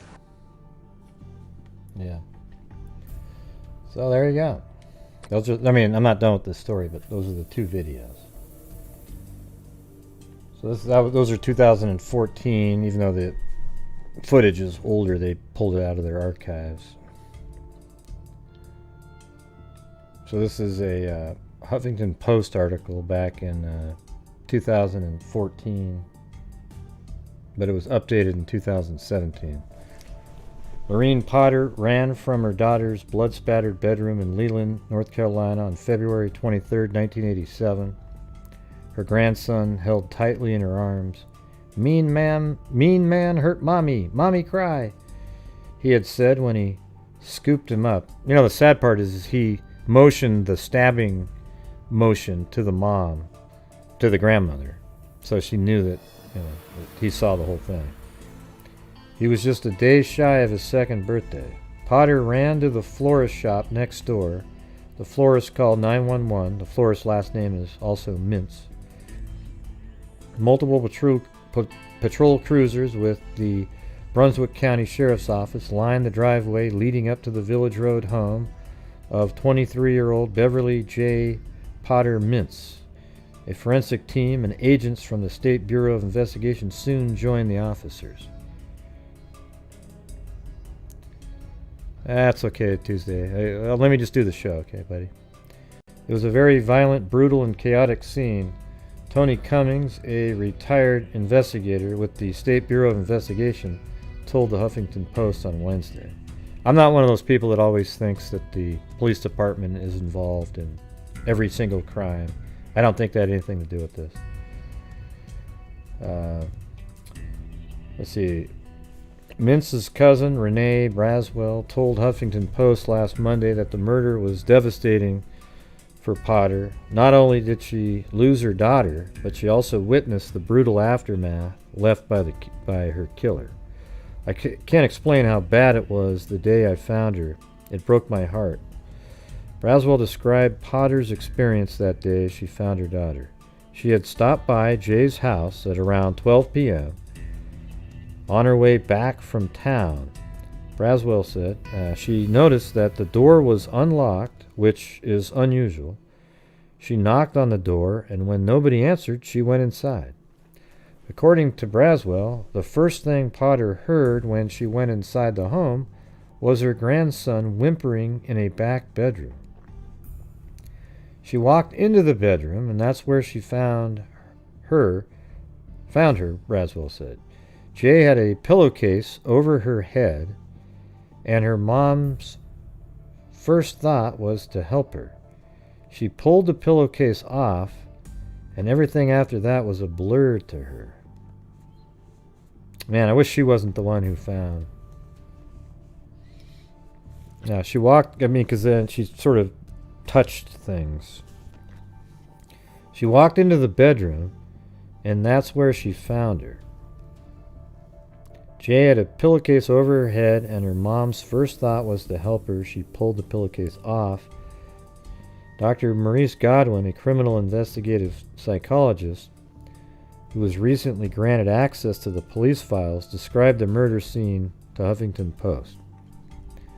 Her hands had been tied behind her back, and a pillowcase covered her face.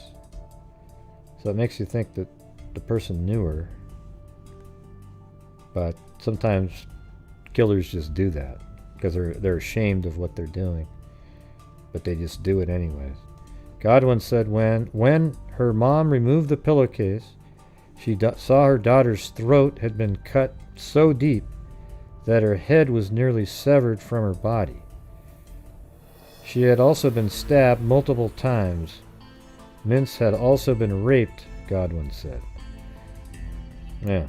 So, that officer was correct that there would have been blood all over her.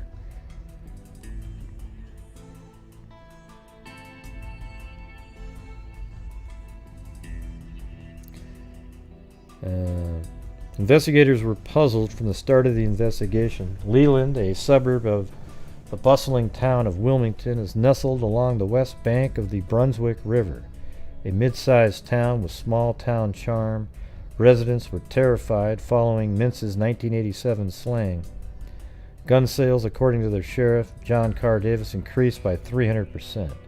It completely baffled us, Davis told Huffington Post Tuesday. We didn't have much crime scene evidence. One thing I did read earlier, I don't know when it's coming up, but here's something that's sad. You know the phone number that's on that ad? The phone number that's on the ad actually went to her is for her mom's house. And then her mom gave the address, the person, because that's what their arrangement was. So her mother gave the address to her daughter's home. And then I guess she called her daughter to say, hey, this guy's going to come over to pick up the waterbed. Well, it turns out that the waterbed had already been sold, so the mother said, just don't let the guy in then. Doesn't that just suck? Man. See, that's another one of those moments where she probably beats herself up the rest of her life, probably why she died younger than she should have. It's just horrible. I mean, it's not her fault at all, though. I mean, it's what they were doing. There's psychos in the world. Mintz's other child, 4 years old boy, was visiting his other grandmother at the time of the slaying, so that means Mintz's parents. In the weeks following the homicide, investigators ruled out several people known to Mintz. Her estranged husband, a man she married in 1983 and separated from in 1986, had a solid alibi. He was enlisted in the Army and stationed in Germany. Well, that's pretty good. The owner of a local restaurant, whom she had recently started dating. Why is she dating anybody? I thought she was still married to somebody. The owner of a local restaurant, whom she had recently started dating, also had an alibi. He was with... now I'm confused. See, I didn't think she was still married to this guy, but that's what it said on that Ancestry page. So I didn't think she was still married to Mintz because it sounded like she lived by herself. So now it's sounding like they weren't together. Yeah. The owner of a local restaurant whom she had recently started dating also had an alibi. He was at his house with a plumber. Others were also checked off the list, one by one. No one knew her, it seemed. Had means and a motive. She didn't have an enemy in the world, Braswell said. She had a heart of gold. She was always nice to everyone and never said an unkind word. Talked to anyone who knew her, and they all say the same things. She was a sweet, wonderful person. We don't understand how anybody could ever hurt someone like her. One clue investigators focused on was a classified ad Mintz had recently placed in weekly newspaper to sell a waterbed. I actually looked it up, and it was in the same day that she was killed. It was still there. At the time of the paper was given away one free ad per customer per week. When the bed did not sell the first week, Mintz ran the ad again, using her mother's number so she could again take advantage of the free ad offer. On the day of the murder, her mom called her at 9:30 a.m. and told her a man had called about the bed and would be stopping by to look it. Look, it just says look it. Hey, that was for us. That typo was for us, right? Look it.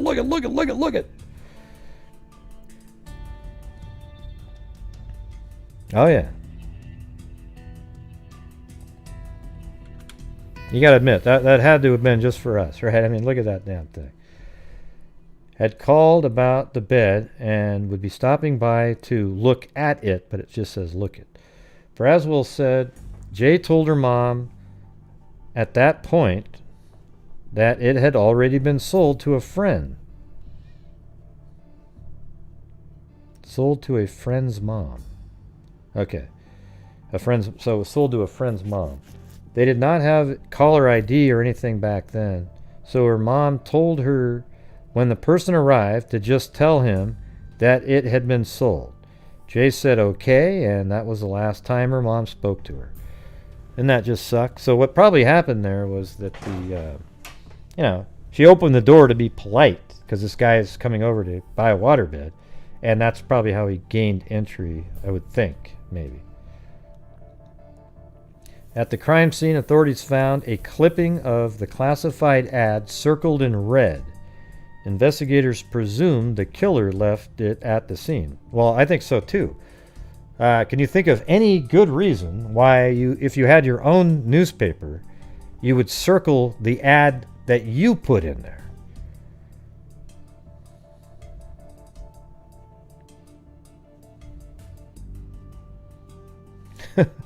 Well, it said look it in there. It's supposed to say look at it. But it was obvious that the person who committed the crime had taken some steps to find information about the victim that morning, said Cummings, the veteran detective. We feel like the person that inquired about the waterbed is the suspect. I totally agree. Cummings said the killer brought the nylon rope used to bind the victim and the knife used to kill her. I think what it is just like a Craigslist before Craigslist. I mean, this is the same kind of deal here. The thing is, he made a phone call. I don't think he knew whose waterbed it was or anything like that. I think he made a phone call, and it turns out, oh wow, it's this girl selling it, and that's when the plan came in. And if his mom, I mean, it could have been, I don't, it's hard to say, right? Her mom may have been a victim if she was actually the one who had the waterbed.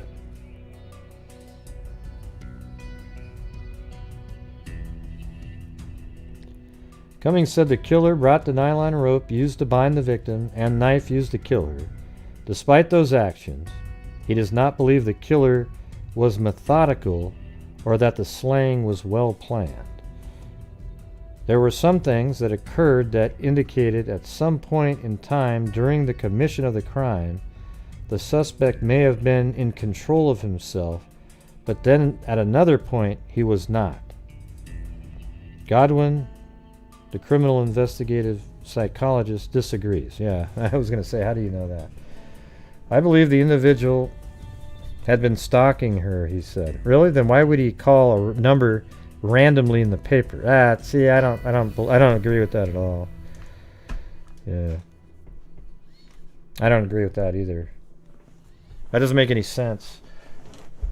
See, here's the thing, is the guy called the number in the newspaper and it went to the mom's house, and the mom gave him directions to get to the house of the daughter, right?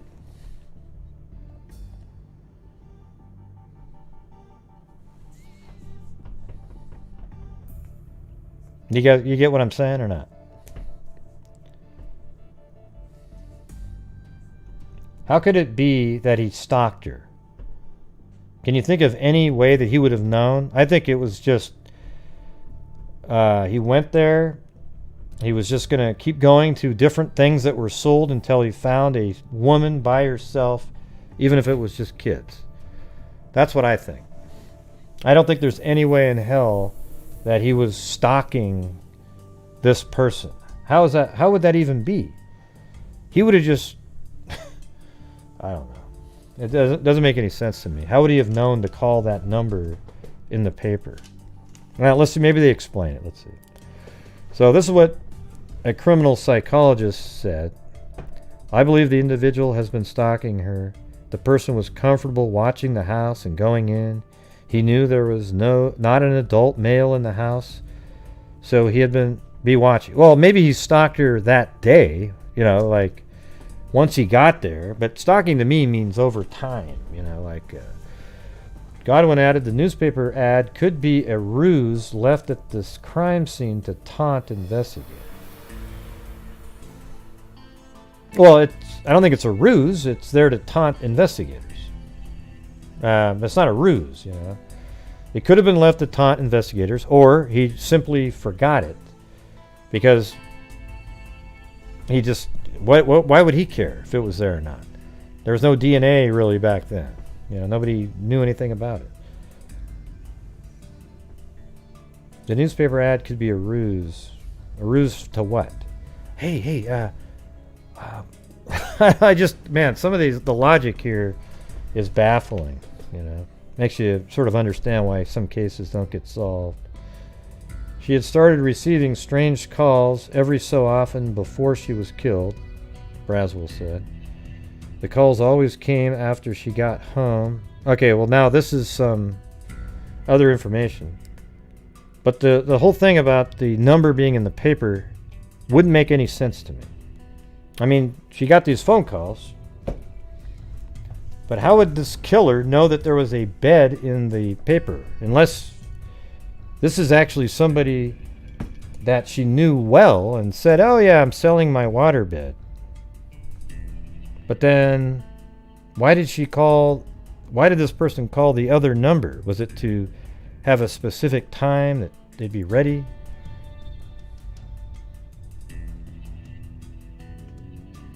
Ah, there goes my stomach.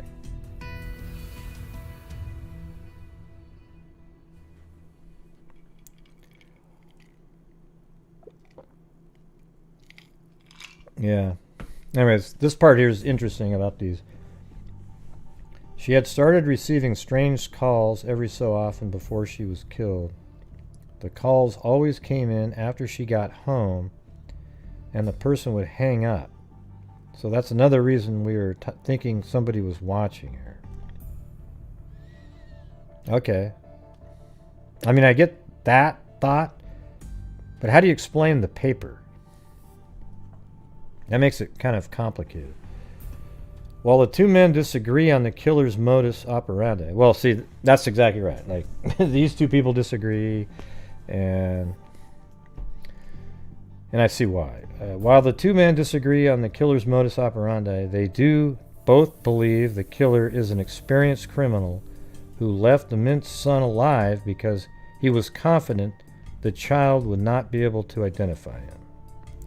The killer, both men said, also slid in and out of the home during a short window of opportunity. I don't think he slid in or out of anything.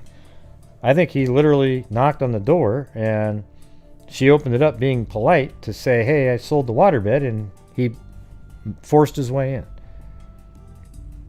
It's one thing that stands out the most. As Cumming explained, the slaying happened during the day. Her house was on a well-traveled road.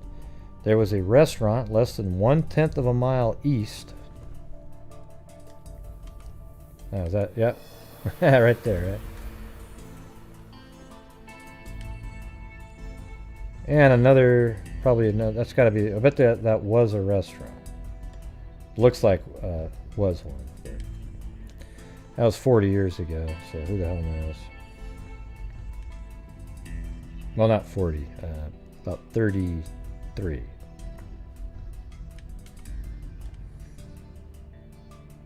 I bet that was a restaurant at one time. And you can kind of tell given the number of parking stalls there are.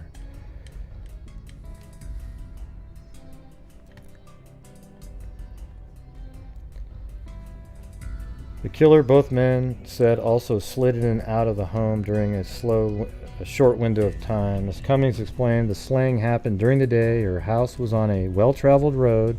There was a restaurant less than 1/10 of a mile east and a flower shop next door. And there was a roofing. Hold on. I wonder what that is. You know, there was another building actually right next to her. I remember looking at that. When you look at the old satellite images.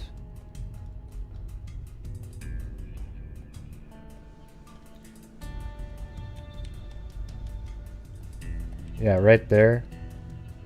So maybe that's the flower shop. See how there's like a driveway and you maybe pull in there? Maybe that was the flower shop, because that's not there either.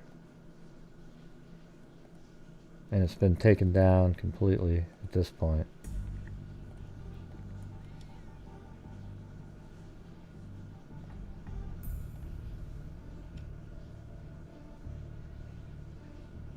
Let's see.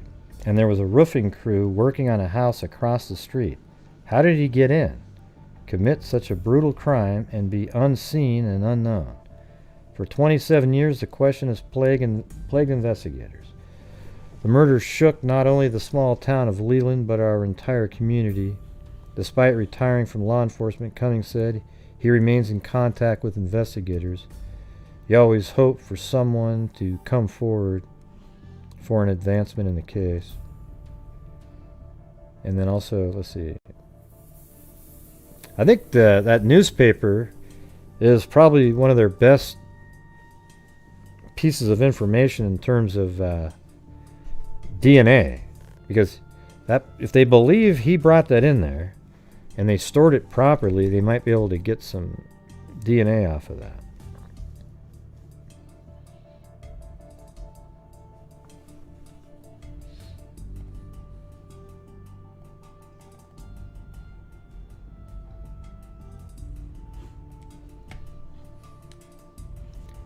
Oh, here you go. New DNA technology used to test evidence in 1987 murder. Last week we told you about one of the most well-known murders in the Cape Fear, a mother brutally killed in her home with her son. It's pretty quiet. And last week you heard from the family of Jaye Potter-Mintz. In part 2 of this Unsolved, I sat down with the investigators who've been looking into this murder for years to find out where the case is now and why one of those investigators has had such an impact on it. In 1987, on Village Road near Leland, detectives were called to one of the most horrific murders in Brunswick County. Civilian investigative impact on it. In 1987, on Village Road near Leland, detectives were called to one of the most horrific murders in Brunswick County. Civilian investigative specialist Jim Westbrook with the Brunswick County Sheriff's Office says 23-year-old Jaye Potter-Mintz was found stabbed to death in her home on February 23, 1987. Jaye's body was discovered by her mother. He says Jaye's mom, Laureen, also found the only known witness, Jaye's almost 2-year-old son. He was telling me all sorts of things. It was a white male. He pushed his way in. He had a knife. He made motion as, you know, he was stabbing her. He apparently saw everything. Now, 31 years have passed, and investigators are still Yeah, that twine that looking he for brought with answers. him, yeah. But That'd be one good. thing at the Brunswick County Sheriff's Office has and investigators are still looking for answers. But one thing at the Brunswick County Sheriff's Office when they tore it has down. never changed. Phil felt that Jaye deserved justice. This was something that really mattered to him. It mattered deeply. Captain Phil Perry's desire to solve this case touched everyone who knew him. He so wanted this to happen. He so wanted to know who did this, to give Jaye justice, to give her family some peace. Perry retired from the sheriff's office in 2011, but continued working on the case with the Unsolved Unit. He gave us time, he gave us talks, he would tell us things that none of us would have known or even guessed. Civilian investigative specialist Mary Doncourt says Perry worked on this case until he died in February. But she says his work will live on. For us, because he meant so much to us. This is We're just gonna 2018. give him what he wanted, sooner or later. So where is the investigation now? Over the years, we're Yeah, all kids can see what they can tell you what color somebody's skin is. They just don't care what color. suspects? we have some, but we're not about to, at this time, disclose any information relating to them. Is there anything new in the investigation? If your kids can tell what a color is, they can see it. Recent years? Basically, new technology. Don They just Court don't says care. they're working with a lab that does phenotyping. Basically, they take DNA Hey, there and you go. feed it into a computer. And if you have a suspect's DNA, it will give you a facial approximation of This what is that before suspect East looks Area like. rapists. In July, the Brunswick County Sheriff's Office purchased new DNA technology to use on this case and other unsolved cases. It's called an IMVAC system. It's a giant vacuum cleaner. They wet down the piece and it just sucks everything up. So it pulls out far more DNA Nice. than the old method of just swabbing would do. But whether it's new technology or old evidence, Don Court says they will find the answer. Phil taught me a lot, and one of the things he taught me is just don't give up. You know, you're going to get pushed away, you're going to be told no, that's okay. There's another string to pull, there's always something. We're just going to keep following that roadmap. And while Phil won't make Nah, it he to would- the he end would of know. the road with them, Don Court says he helped them get to the next stop. And that's why they will not stop until they find justice for Jaye. If we don't, there'll be other people. So you're saying your coming kid along to can't do tell it, what, but we will find Jaye's killer. Are you saying that your kid can't tell the difference between like vanilla and chocolate ice cream? Or a banana color and an orange or a cherry? You know, he can't see color. Is your kid colorblind, Zozo? Because the thing is people can tell the color. They just don't care what color somebody is. Like, I don't really give two craps what race anybody is, and I don't think anybody should care anymore. It should be about how somebody's character is, and that's it, okay? But if you're trying to identify a criminal, of course somebody's going to know, oh yeah, well, he had pretty dark skin. Nah, that's not, I don't think so. I think that's what like woke parents want to say. Oh, my kids just don't notice color at all. It's just that's just not true, okay? Unless he's colorblind, then he can. The killer behind one of the most brutal murders in Brunswick County that remains unsolved. Investigators tested pieces of evidence from the Mintz case with the MVAC system in July to find new DNA. They are still waiting to get the results back from the state crime lab. Well, gosh, I hope they got something. Yes, and Oh, and fingerprints, they just said. Right at the last second, I cut that off. And then this one's from 2021. Or, let's see. This is from NBC News. A day before her youngest son turned 2 years old, Beverly Jaye Potter-Mintz was busy planning his birthday party and preparing for her family to come visit them in Leland.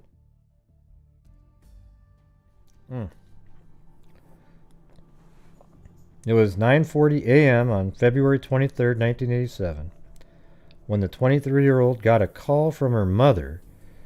Wow, so they've got it narrowed down to that quick. 9:40 is when the mother called, letting her know that a man would be coming by Jaye's house to look at a waterbed she had for sale.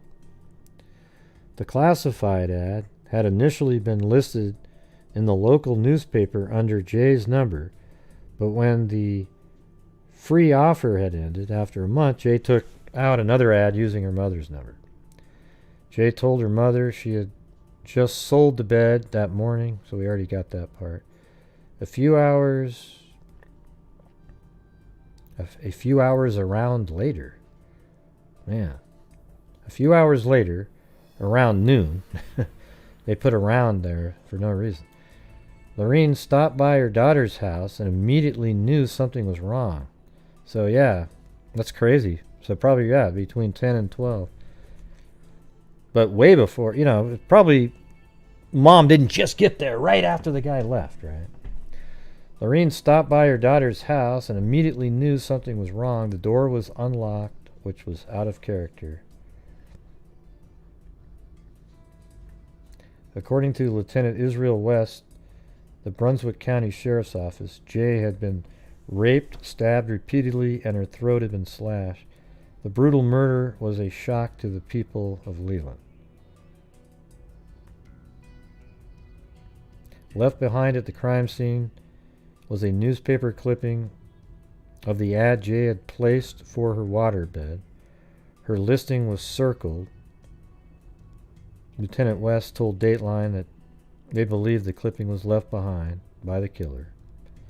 Jaye's sister Jill Watts told Dateline their mother Lorene passed away suddenly of a heart attack just a few months after her WECT interview in 2007. She was only 63 years old.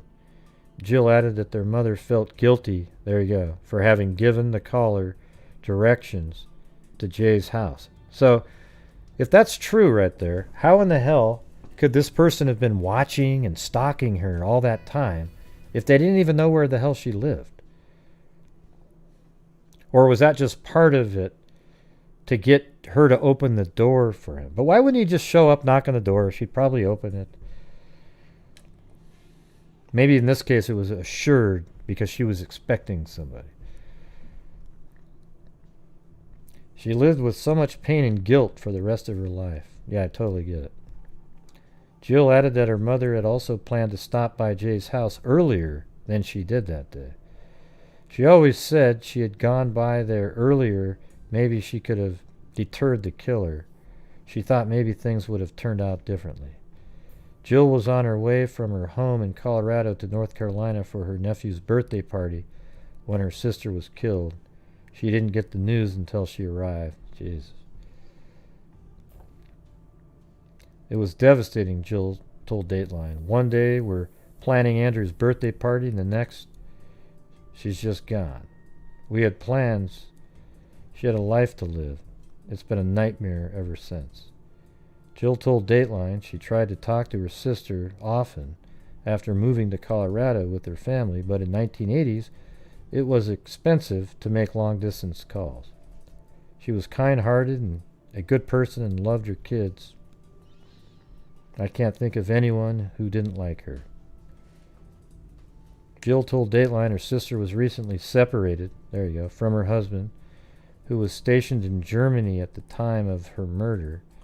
Jaye got a job as a waitress at a restaurant in nearby Wilmington and had started dating again. A few months before Jaye's murder, her cousin Angela moved into the house in Leland with her young daughter. Angela told Dateline Jaye received unwanted attention from several admirers around that time. There was a man who would write, "I love you, Jaye," in the gravel drive of their house, and the man who left a single red rose for her at the restaurant where she worked. But Jaye, with her quiet demeanor, was always kind to them. But when the strange calls started, Angela was concerned. She said the calls began after Jaye placed the ad. Oh, that's right, because remember okay, so that makes sense. So now I sort of see what that one guy's saying. Because remember when she put the ad in the first time, it was her number. Yeah, right? So when she put the ad in, it was her number. But the thing is how would the person know that it was her? So then this person called over and over again, maybe using that phone number, and then she switched it, but the person found the ad again for the waterbed, and it was the same price and everything, and then called that number. But then why didn't he get the address from her before? Why would he do the prank? I think those are just different. I don't know. It doesn't make a lot of sense to me. Why would he call that number just to do prank phone calls when he could have easily got her address and said, "Hey, I'm interested in your bed. Let me come by and check it out." And then he just would have, cut out the middleman, I guess. But I see kind of what they're saying now a little bit.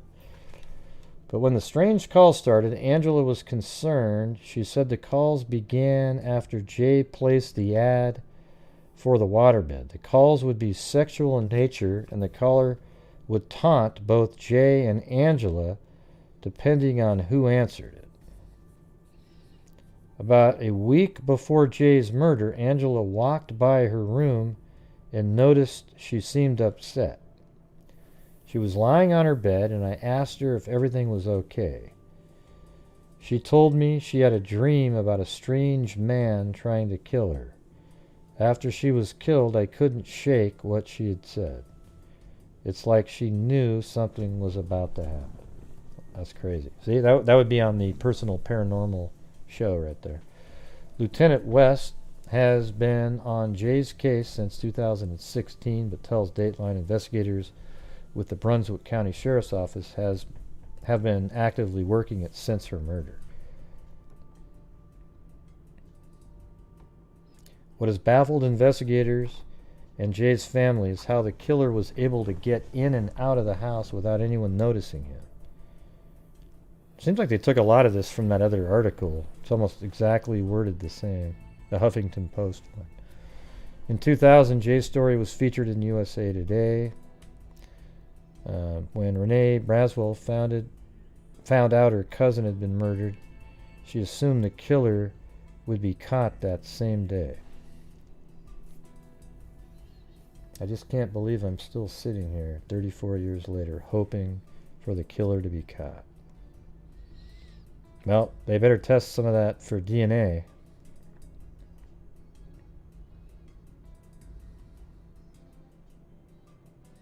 It all seemed very calculated, Renee said. He knew what he was doing. I just fear he did it. I fear he did it again. And after all these years, who knows how many more times this happened. This week marked 34 years since Jaye's murder, and Lieutenant West continued to stay in contact with the family. We don't consider Jaye's case cold. And they have a Facebook page, Justice for Jaye, there.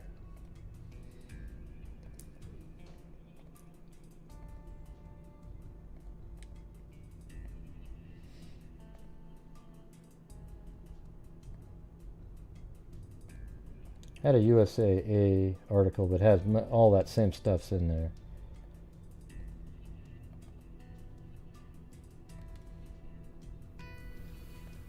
Oh, that's right. This one doesn't work.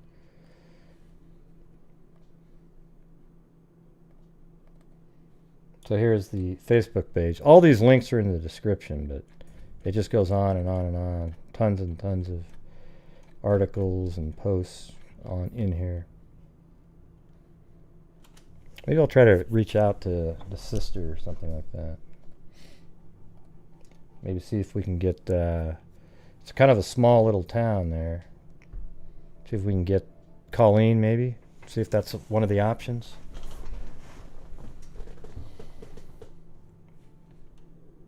Hey, Pink Lady. Luck.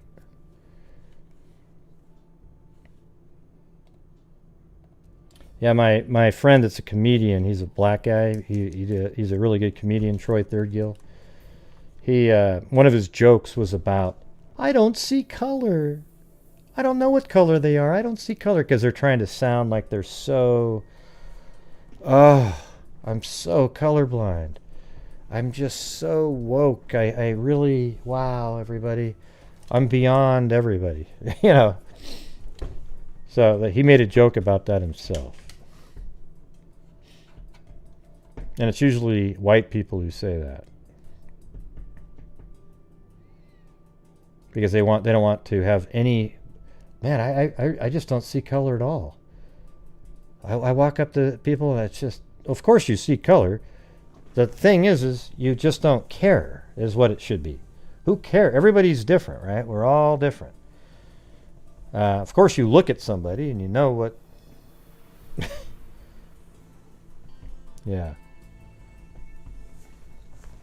Well, that doesn't really bother me that much, Pink Lady Luck, when people say that, because when they're saying that, they're just trying to say that, hey, I mean, like, you know, like sometimes when people say that to me, they'll go, great, because in the Kanika Jenkins case, I never thought it was a murder, ever. And then they'll call me a racist, and then I say, well, my first girlfriend was black. We dated for 3 years. How could I have been racist? You know, it's like, if I was racist, that's something that you wouldn't do, right? I mean, you would never do something like that. But I knew that she was black, you know. I wasn't like, oh, I just didn't see. Yeah. Yeah, everybody just... All it is based your judgment on the color of somebody's... I mean, the content of somebody's character. That's it. That's all you got to do.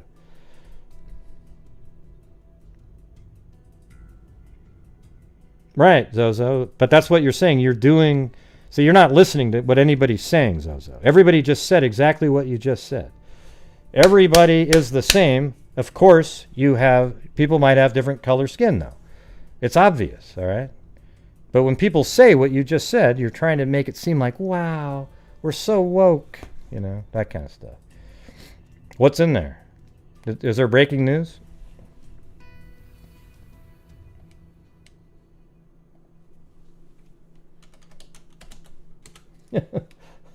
Better be some breaking news.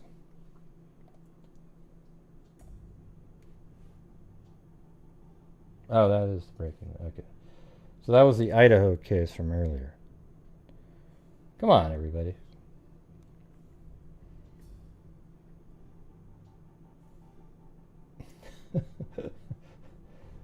All right. I was kind of thinking it would be the young girl, based on the other two guys communicating.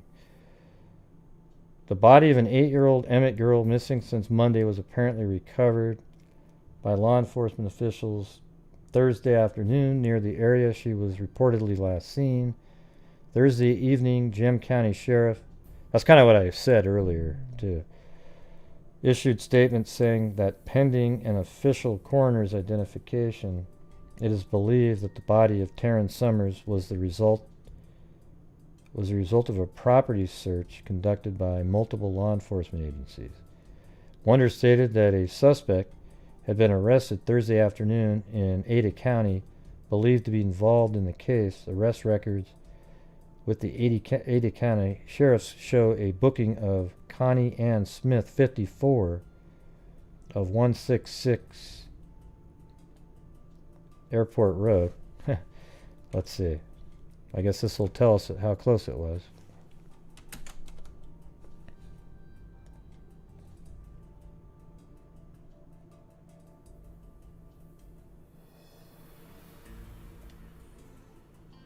And there it is.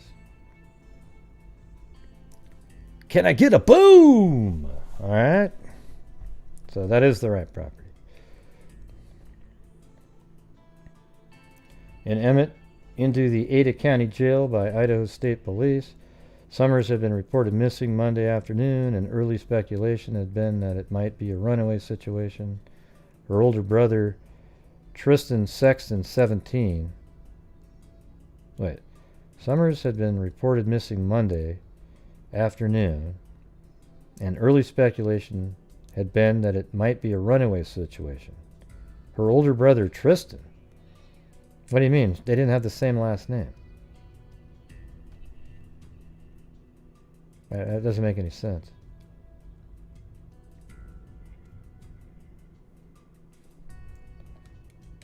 Remember the article earlier? It was the two girls that had the same name. Screw it. Somebody made a mistake. That's why I thought they looked like they were related, right? The redheaded guy and her looked similar. See, and I noticed their skin tone. That's why I was able to say that. Yeah. Everybody teaches their kids that everybody's the same, Zozo. Okay? But it's naive to think that people don't actually notice skin tone on individuals. That's just what it is. You know? It's great. It's a great thing that we don't all look the same. Wouldn't that be crazy if we all looked the same? Man. All right, the focus of recent efforts has been on locating Taryn, who was reported missing late afternoon on Monday. Her status was originally reported as that of a missing child due to her young age, but it was believed that she may have run away as well. Yeah. Awesome. Right. Yep. It's the content. Just Martin Luther King said it, right? Don't judge somebody judge somebody by the content of their character, not by the color of their skin, right? But we all know what the color is. You just don't judge them by that. That's what you should teach your kids, okay? Yeah. All right, so sad news. That's who I was thinking was probably going to be the one that they found there, because the other two apparently have been in contact with the family. Yeah, sadly, California has really bad coverage in the newspapers, though. Like, they always make you buy everything. And again, Mag? Jesus, the buffering? Well, thanks, Mag. Sorry about that.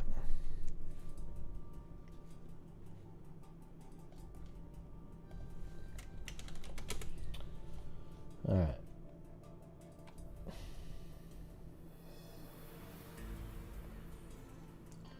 You know, I actually had something else I was going to say. I forgot to bring it up in the Courtney Coco case, the very first one that we went over.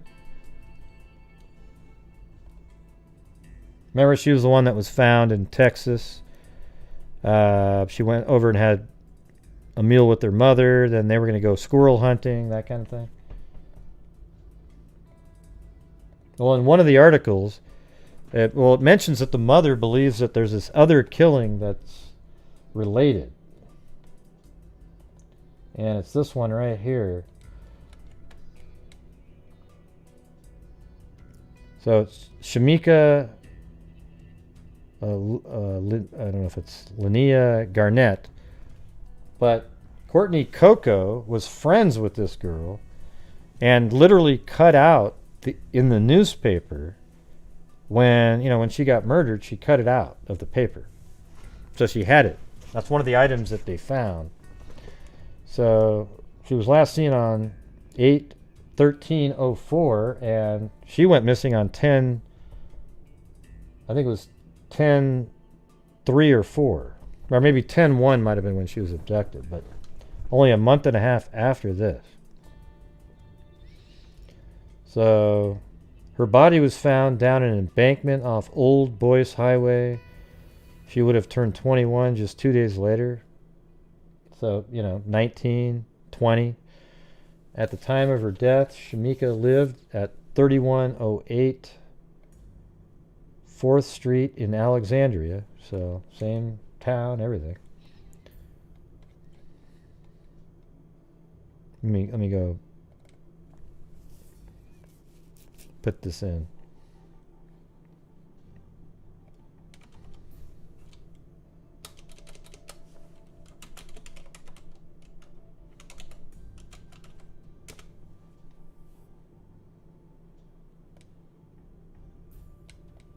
Yeah, so she didn't live too far away at the time of where the mother lived. Right there.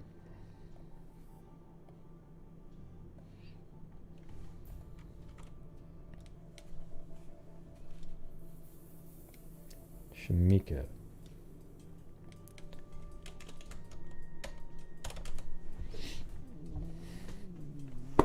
Oh, my stomach. Yeah, there it goes again.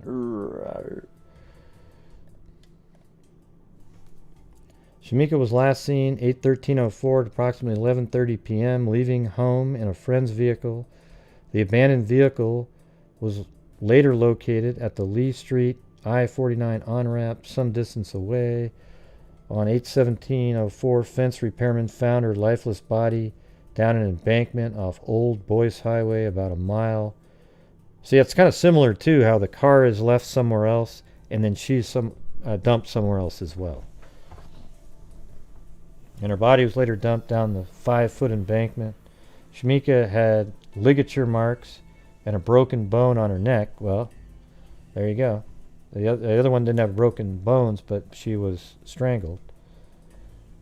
Or asphyxia, I guess. Cause of death was determined to be strangulation. In 2005, detectives were awaiting DNA evidence to confirm the involvement of a potential suspect in the crime.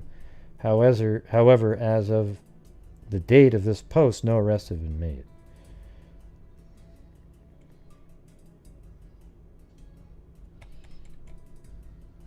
Well, the mother believes that case is related. That is kind of, would be so coincidental, right? To have two friends murdered in the same small little town within a month and a half of each other.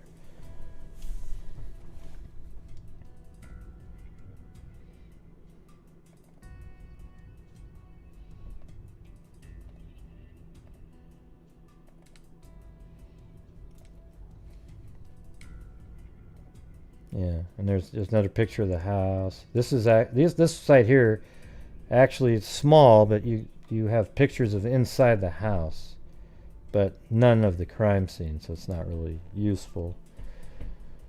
And there's the back of the house. That was probably the flower shop, floral business right over there.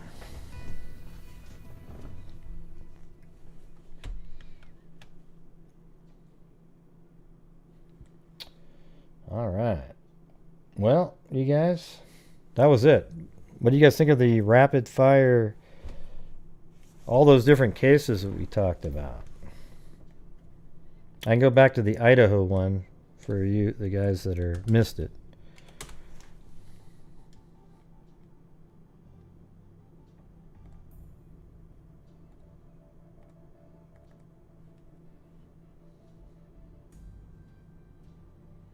Yeah, so right here is where all three of those people were last seen.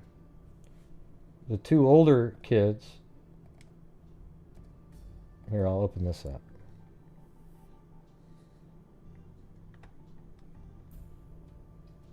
See, Tristan Sexton, and then Taylor Summers, and then Taryn Summers. So apparently this guy is related to her. These two people are related, right? But they have, I think they switched the last names accidentally. Like this is probably Tristan Summers and then Taylor Sexton, I guess. I don't know. Anyways, these two kids, all three of them went missing in that same general area. The two on the top here, though, have apparently been communicating with their parents. Or, you know, family members or friends. They've been communicating with people. This, and they've been missing since the fall. This girl just went missing this last Monday, so 2 days ago. And apparently she was found on this property here. Let me go get that article again.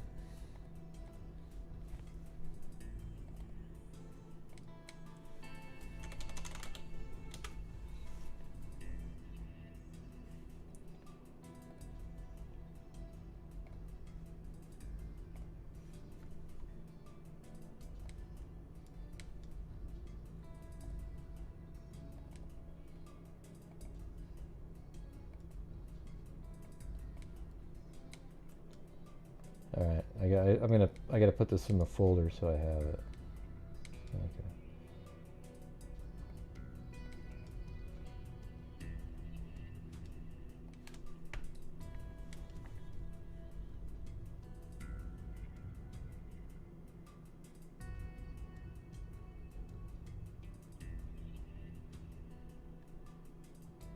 Yeah, everybody has a clue about different skin colors because you know how you know?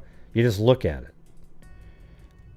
Hey Zozo, I guess everybody in your family is colorblind. Like they literally are physically with a mental, not a mental, but a physical ailment of color, right? They can't see. Everything's black and white coloring. This doesn't make any sense. Sorry. I think when people say that, they're just trying to show people how woke they are and how they are just so much superior socially. Like, wow, you know, we just don't see color at all, everybody.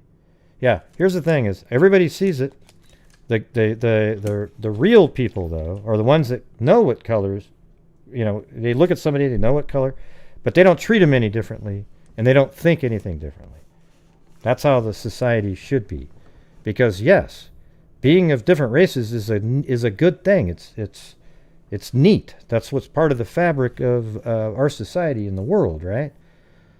There's different races all around the planet, and that's what makes us you know, it's amazing to have all these different races out there. You know, it just doesn't mean a damn thing. It's other than that, and the different cultures and stuff that come with it. It's really don't treat people differently based on what they look like. That's it.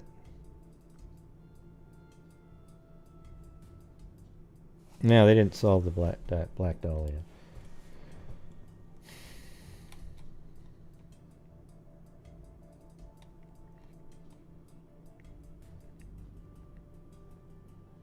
Yeah, so the older two were reported as runaway in 2020.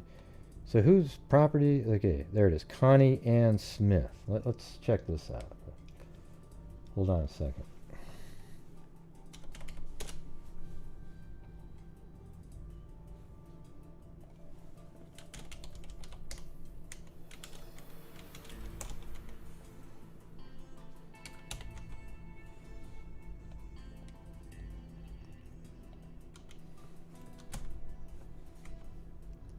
$54.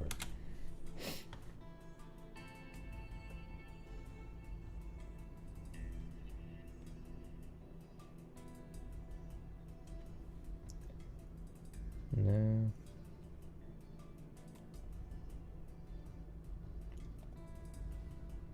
I'm just looking something up to see if there's any information.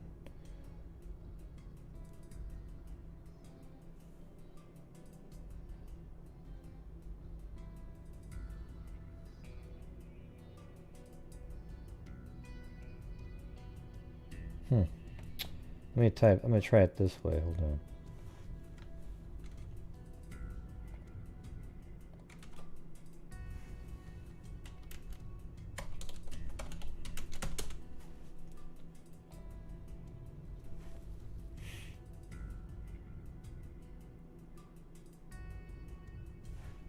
Oh, yeah. There you go.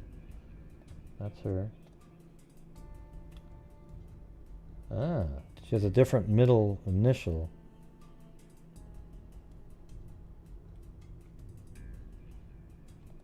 Yep, that's the one. S, she has. Connie S. Smith.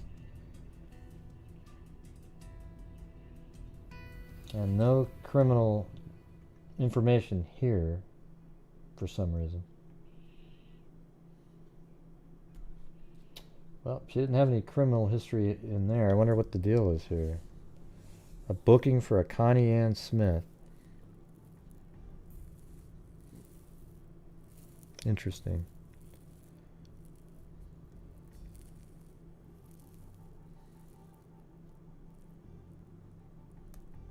Yeah.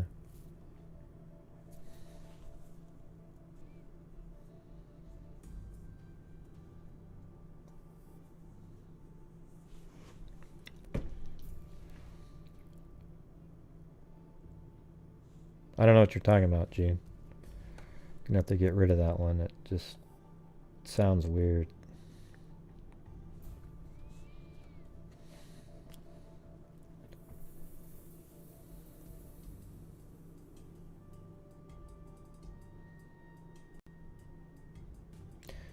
All right, everybody. I'm gonna get out of here. All right. So I hope you guys thought that was an interesting show. I did. All of them had these weird things. The letter, the newspaper ad, then the podcast helping out the other one, the Idaho case, crazy.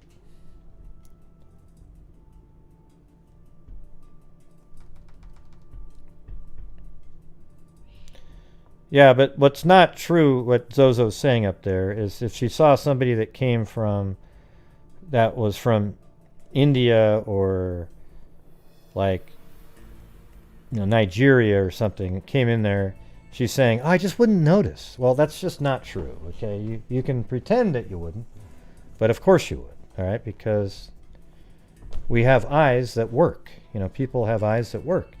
The thing is just don't treat them any differently, okay? Everybody is equal and we're all the same. That's part of what makes everything great, all right? Yeah. Well, up above you said that your kids just wouldn't notice. They couldn't perceive that there's anything different. So you did say that.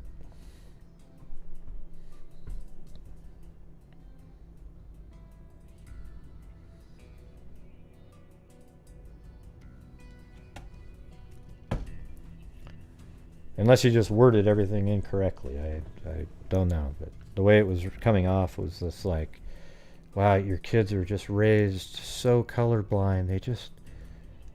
They're so woke. They just can't see any. They're just, everything looks the same to them. To me, I don't know. I just don't buy it, really, when people say stuff like that. I guess when I was a kid, I was on a shopping cart, and I guess my mom said I don't know if I'd never seen a black person or I just hadn't commented on it. But I said, hey, Mom, who's the guy there with the black nose, the black hair, the black... And I just kept describing it that way. So I could see, I didn't think anything differently about the person. Right? Isn't that the way it should be?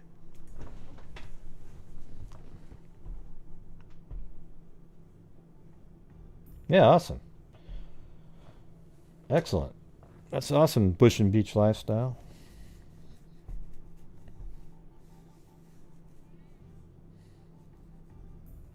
Is today Thursday or Friday? I don't even know.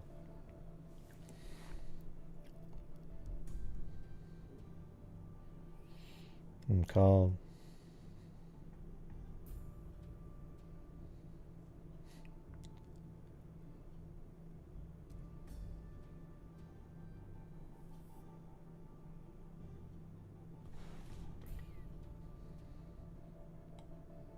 I'm just staring blankly at the screen.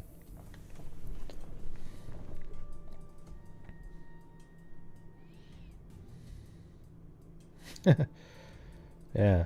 I don't know. There was another officer shooting, by the way. And to me, the officer did nothing wrong. You know, I've got the documents, but in this case, this kid, it was in Chicago. There was a shooting in the area. The cop was chasing a kid. He stopped by a fence with a gun in his hand. He dropped the gun and turned quickly, and the officer shot and killed him. And it's like, well, no, yeah, you're right. He didn't have a gun in his hand right then, but he had one. He hid it behind a fence and then turned.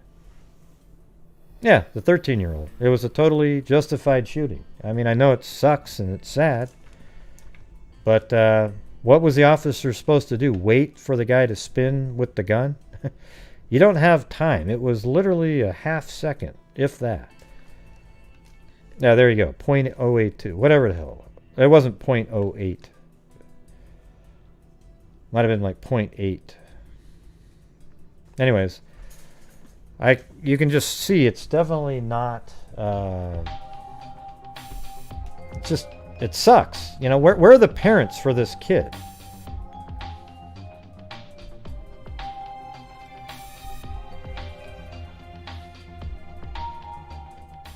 The outrage. Show.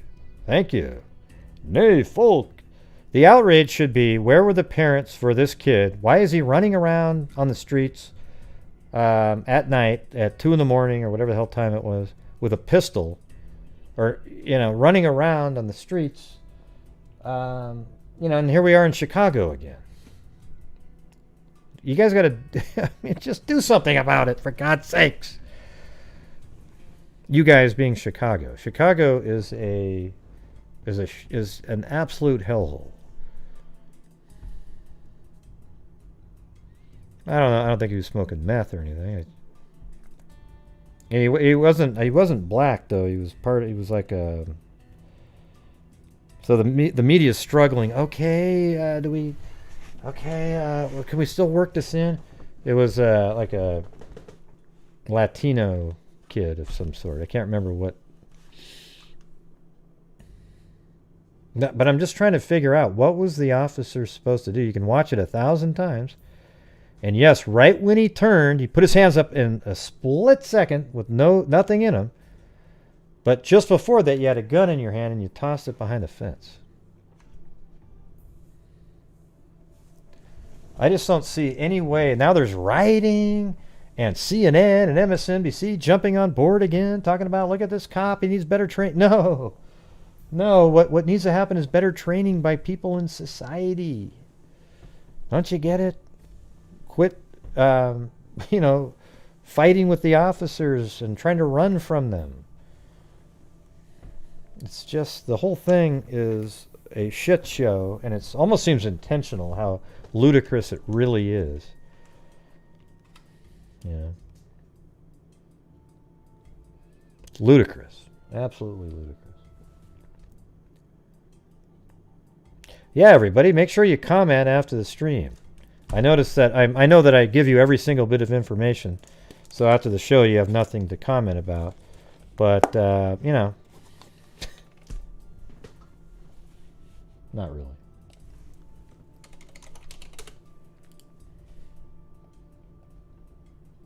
Well, gosh, thank God for Stacy tonight, or we wouldn't have hit our average goal. Man. Yeah, thanks for everybody else to get above that, but without that, we'd been in trouble.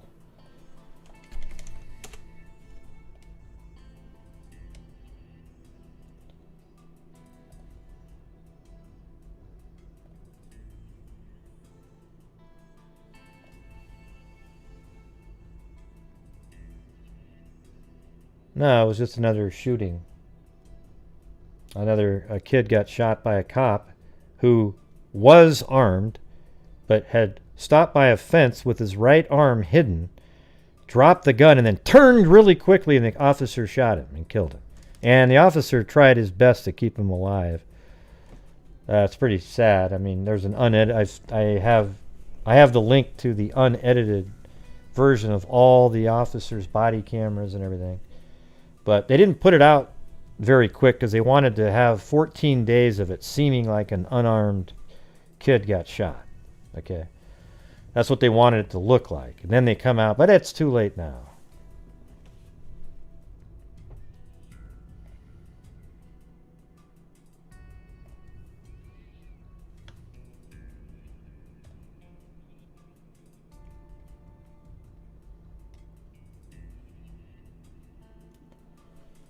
All right. I'm just going to read it normally.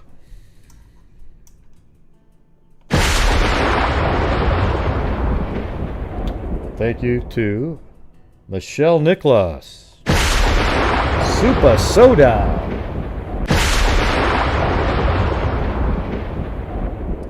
Stacy with a double cat eye,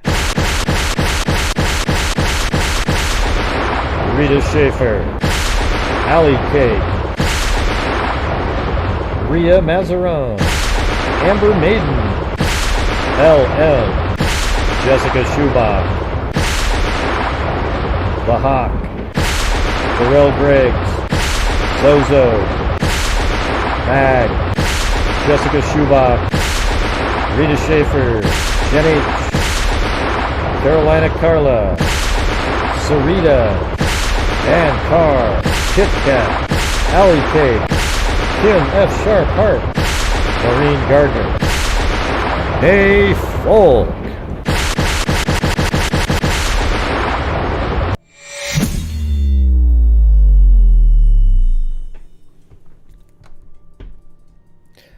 All right, everybody. Excellent, excellent. Yeah, it'd be cool if everybody didn't have guns except police. Then you'd have no more shootings. Well, then that means, I guess, knives at that point.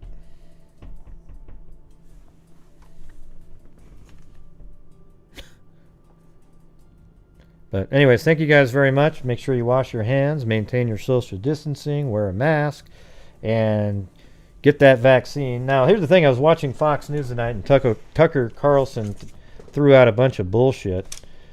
Just to point out that, he was talking about how Pfizer now is saying you need a third shot. Well, no, they didn't say that. You know what Pfizer did? They've already got a booster shot ready. So what they're doing is they're testing it out to see if, the people that originally got the Pfizer shot 6 months ago, they want to see if by a booster now makes it so that they think it'll give you 20 times more protection. So they're actually going to be starting putting boosters in some of the original Pfizer shot people to see how it's working. So who cares if it's a booster? Hell yeah, man. Shit. I mean, you're already. Why wouldn't you want to do that? Okay, so that's the thing.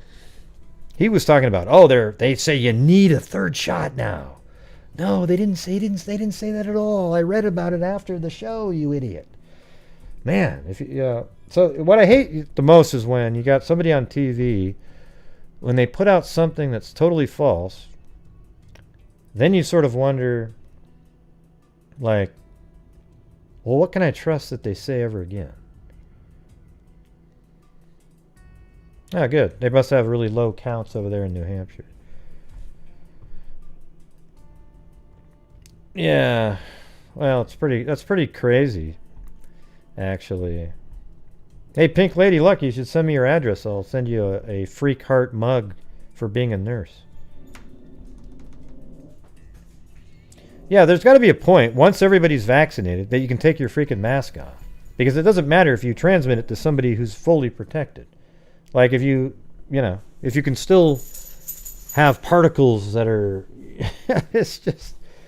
I don't know, man. We got to have a point where we're back to normal again.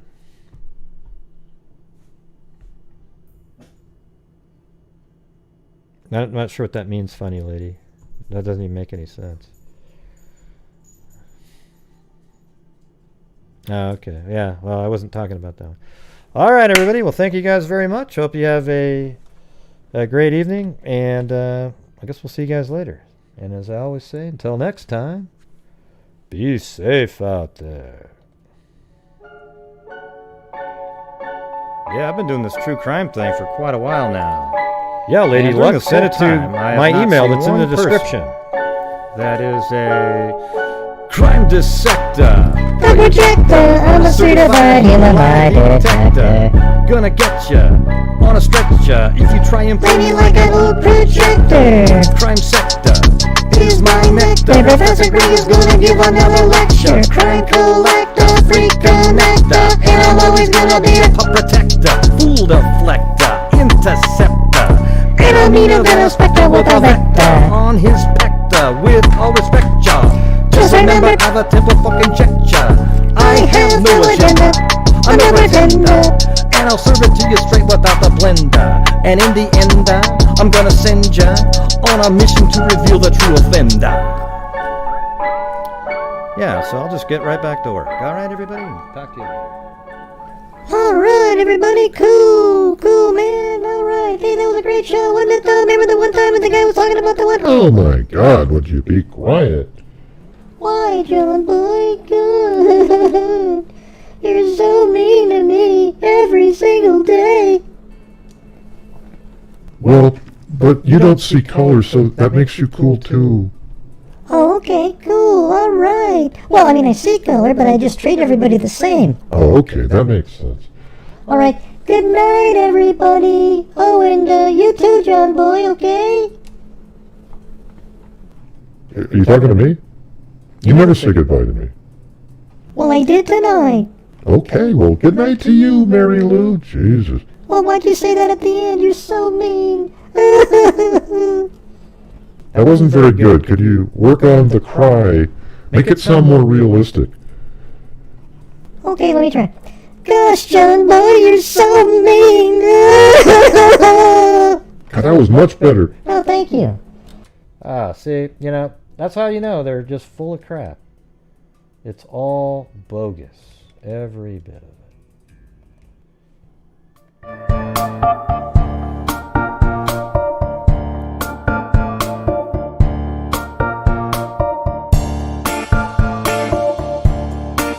Good night, Lee D, Sarita, Georgina Stoliker, Helsinki. There we go. There's Helsinki now. Now it says Helsinki. It doesn't say ski anymore. All right, Helsinki. Yeah, good. Trudy Richard and this account and Sarita Sassmare, Holly, Zozo out there somewhere, Noreen Gardner, Miss Mamie, Nay Folk, Polly, Jen H.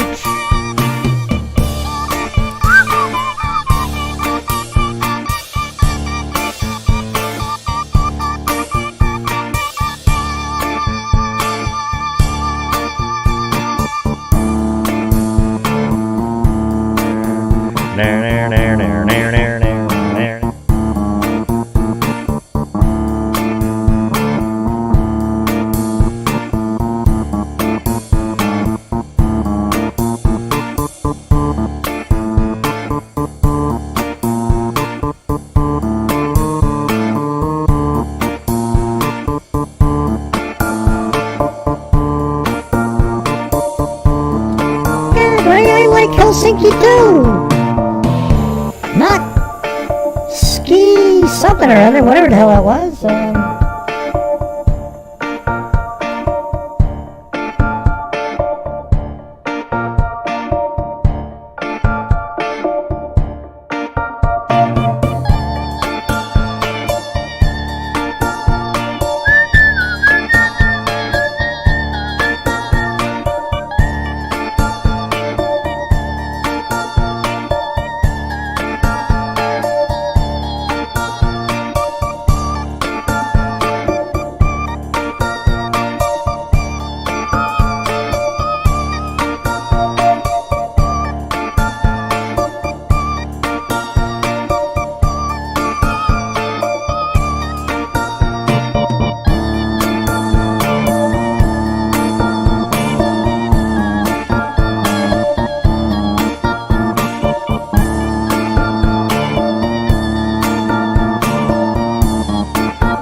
right, you guys. I gotta go do some other work here, but you guys have yourself a great rest of the evening and be safe out there.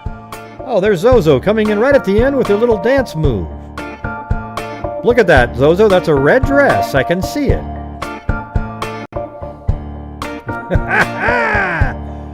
Boom! That's what I'm talking about.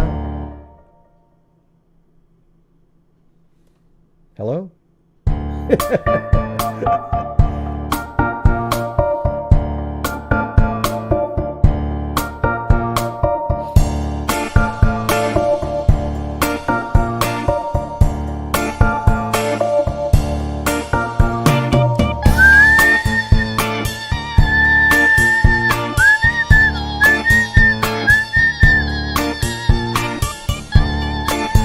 Hey, what's going on?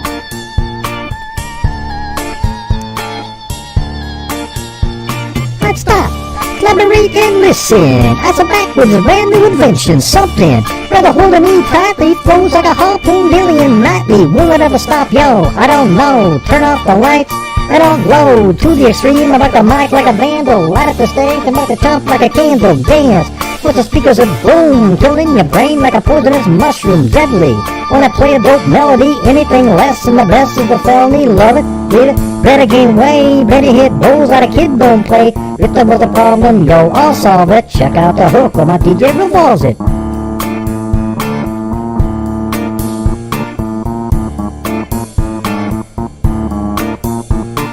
Now that the party is jumping, with the bass kicked in and the fingers are pumping, quick to the point, cause the point no faking, cooking MCs like a pound of bacon, burning them, yeah, quick and nimble. I go crazy when I hear the cymbal with a hi-hat, with a souped up timbo. I'm on a roll, time to go solo, rolling in my 5.0 with a rag top down so my hair can blow. The girl is on standby, waiting just to say hi. Did she stop? No, just drove down Petlon, go soon to the next stop. I bought a left, I'm headed to the next block. The block was dead, y'all, so I continued to A1A.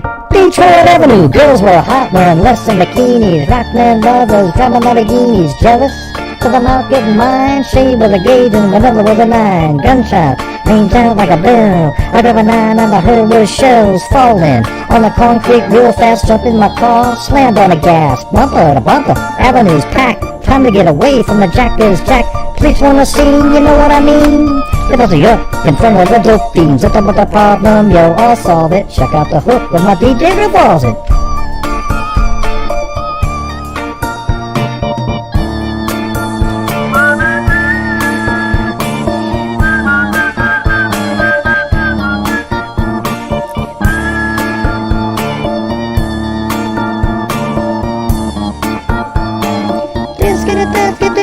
With anybody who's talking this shit, that shit.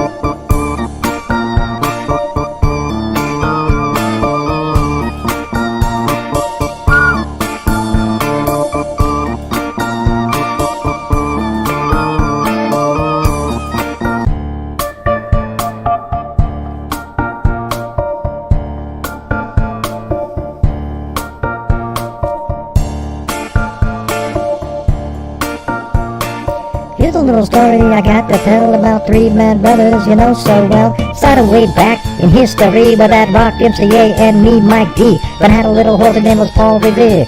Me and my horsey and a quart of beer, riding across the land, kicking up sand. Sheriff posses on my tail cause I'm in demand. One lonely beast, D.I.B. All by myself without no buffy. The sun was beating down on my baseball hat. The air was getting hot, the beer was getting flat. Looking for a girl, I ran into a guy. His name was MCA. I said howdy, he said hi.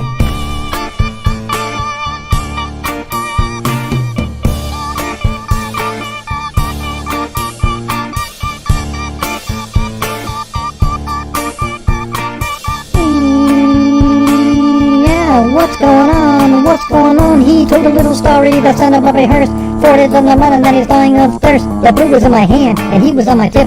His horse rose right as me, his horse hit. He said, can I get some? I said, you ain't got none. He had a chance to run, he pulled a shotgun. Quick on the draw, I thought I'd be dead. He put the gun to my head and this is what he said. My name is MCA, I got a license to kill. I don't even know what time it is, the time to get ill. Now what do we have here? An outlaw and his beer? I run a slam, you understand, I'll make myself clear.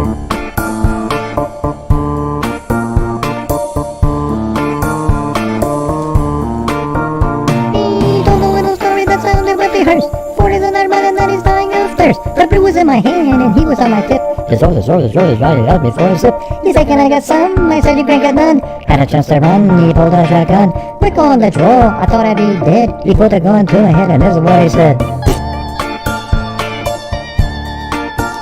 So we rode for 6 hours and we hit the spot. The boat was girlies and the girls was hot. The dude was staring like he knows who we are. We took the empty spot next to him at the bar. Yippee-yo, you know this kid? I said I did, but I know he did. Kid said, get ready, this ain't funny. My name's Mike D and I'm about to get money. Pulled out the jammy, aimed at the sky, and let 2 fly. Went up and hit the floor. Wasted 2 kids that ran for the door. I'm Mike D and I get respect. The cash in the jewelry is what I expect. MCA was with it, and he's my ace, so I grabbed the piano player and I punched him in the face.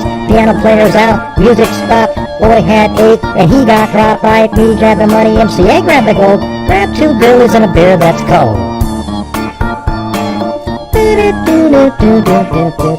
But why would you grab 2 girlies and a beer that's cold? You're a girl. Well, I don't know. That's a good point. That's a good point.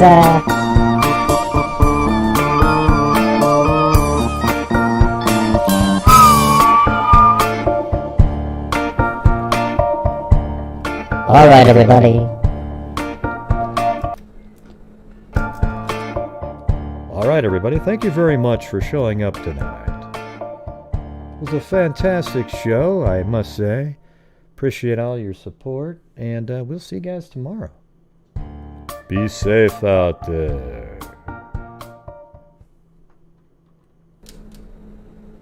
Hello?